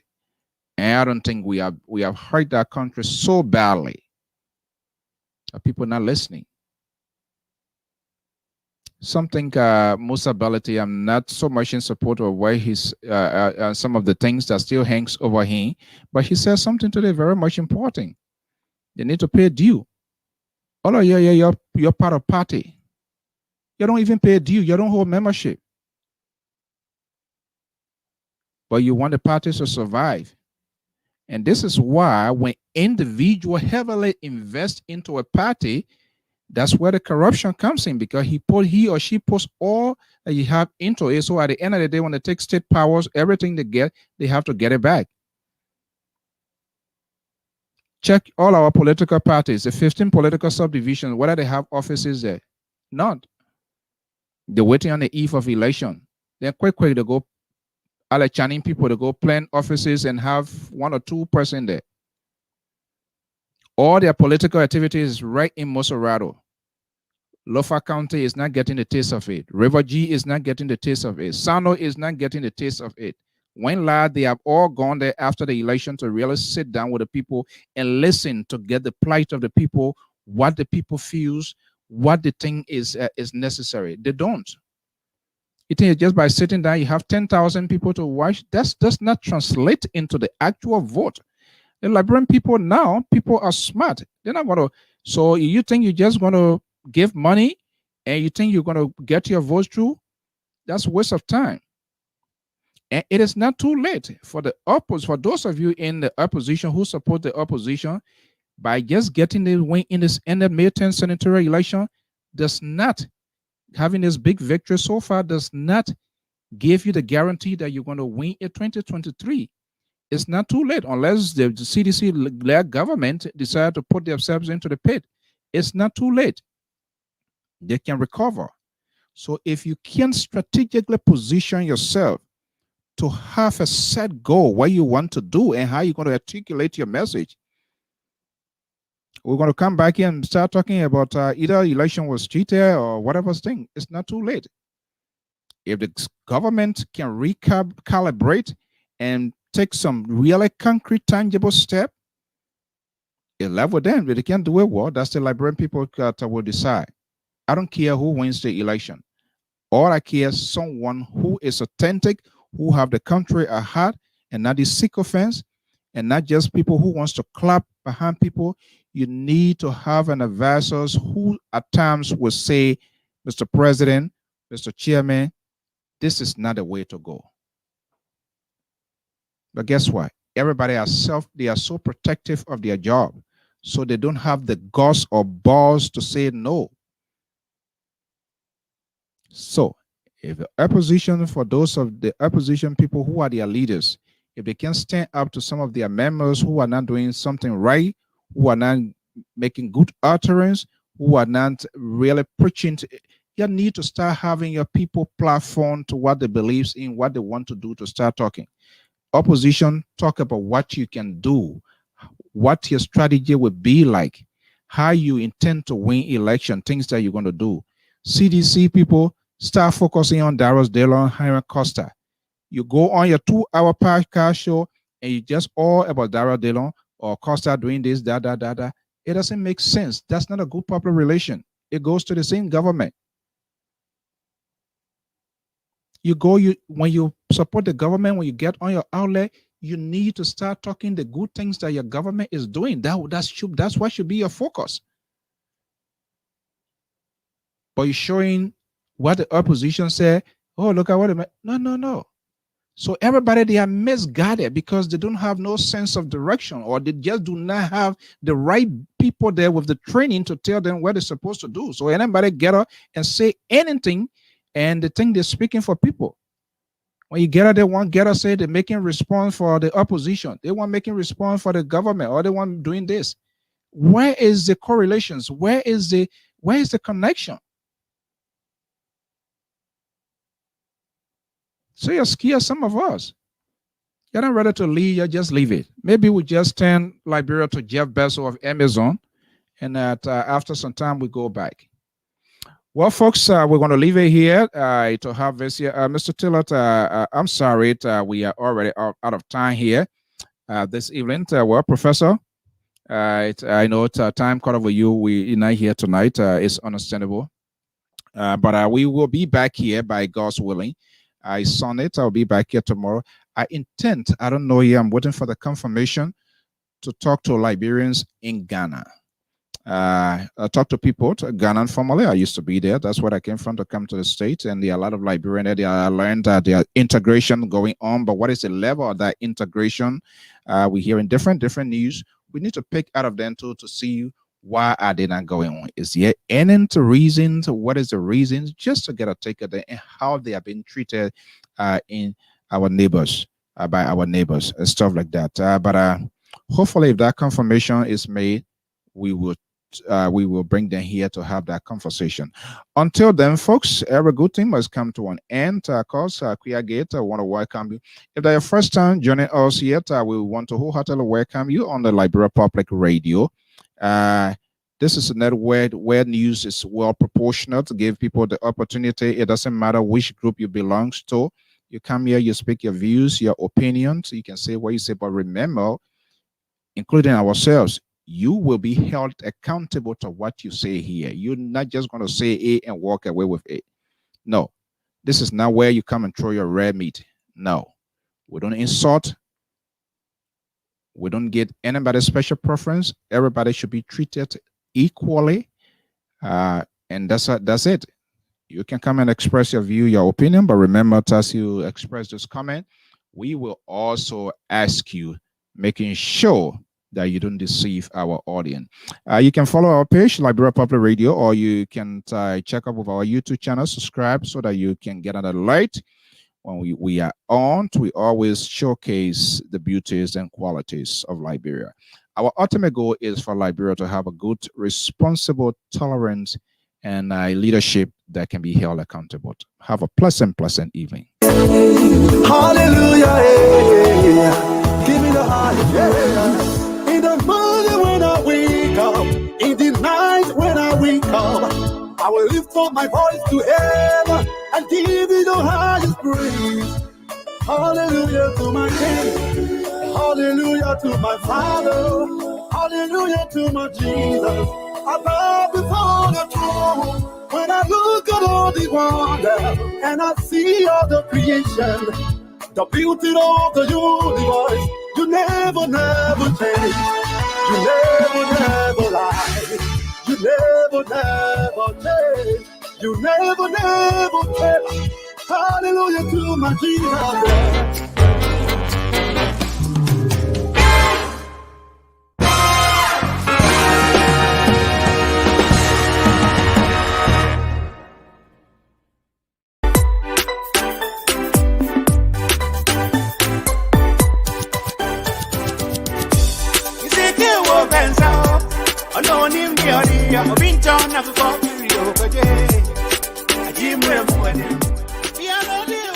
Welcome to Fiber King of Woodland. Everyone that's looking for nice African for wedding, whatever fiber you need, you can just come over here. You have all this nice stuff. If you need ashebi, you guys can come over here for baby shower, for wedding. You guys are welcome. She had really nice stuff. You can see all over there, all those men over here. You don't have to go to the theater and then they're going to be telling you all kind of stories. You can just come here. They're already made. And for ladies, you can just look for whatever fiber you're looking for and match it for the men. And, your husband already have a shirt made. You can get stuff for your kids. You can get stuff for the whole family. We have African slippers and ashobi hair ties all over. We have different kinds of lists. and everything. So you guys are welcome, okay? It's really nice. It's Fabric Queen on 6695 off of Woodland. 6625 Woodland Avenue, okay? So you guys are welcome, welcome, welcome, welcome. You have nice stuff here for ladies, for men, for kids, and for everybody. Ladies and gentlemen, your attention please. Fabric Queen of Philadelphia. Fabric Queen of Philadelphia is 100% African-owned business. At Fabric Queen, we are specialized in high quality wax product, Swiss lace, jewelry, and beauty products that will make you shine like the queen of fabrics. We are located at 6625 on Woodlands Avenue, 10 Philadelphia. Telephone number 215-800-0228. Tell the management of Fabrics Queens in Philadelphia is Zean of the Liberia Public Radio gives you this message. This is True FM. I'm in the presence of criminal lawyer, Councillor Arthur Johnson. Councillor Johnson, want to say welcome to this special interview. Thank you. You're welcome. Okay. The president has come up with another new message, and you, as a criminal lawyers and as a citizen of the country, you are seems to be embarrassed by his new music. What do you make of it? Yes, Toby. My concern is this. This is the fourth song that our president is making. Okay. It is not about questioning his talent to sing. It is about the situation in the timing. Okay. It is just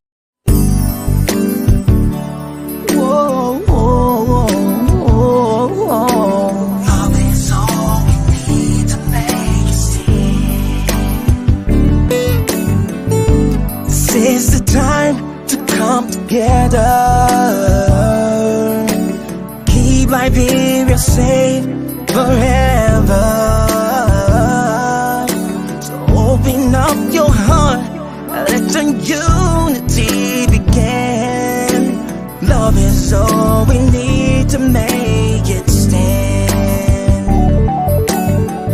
Let's cultivate one another. Learn to live together as brothers and sisters. Without togetherness, we won't have a peace of mind.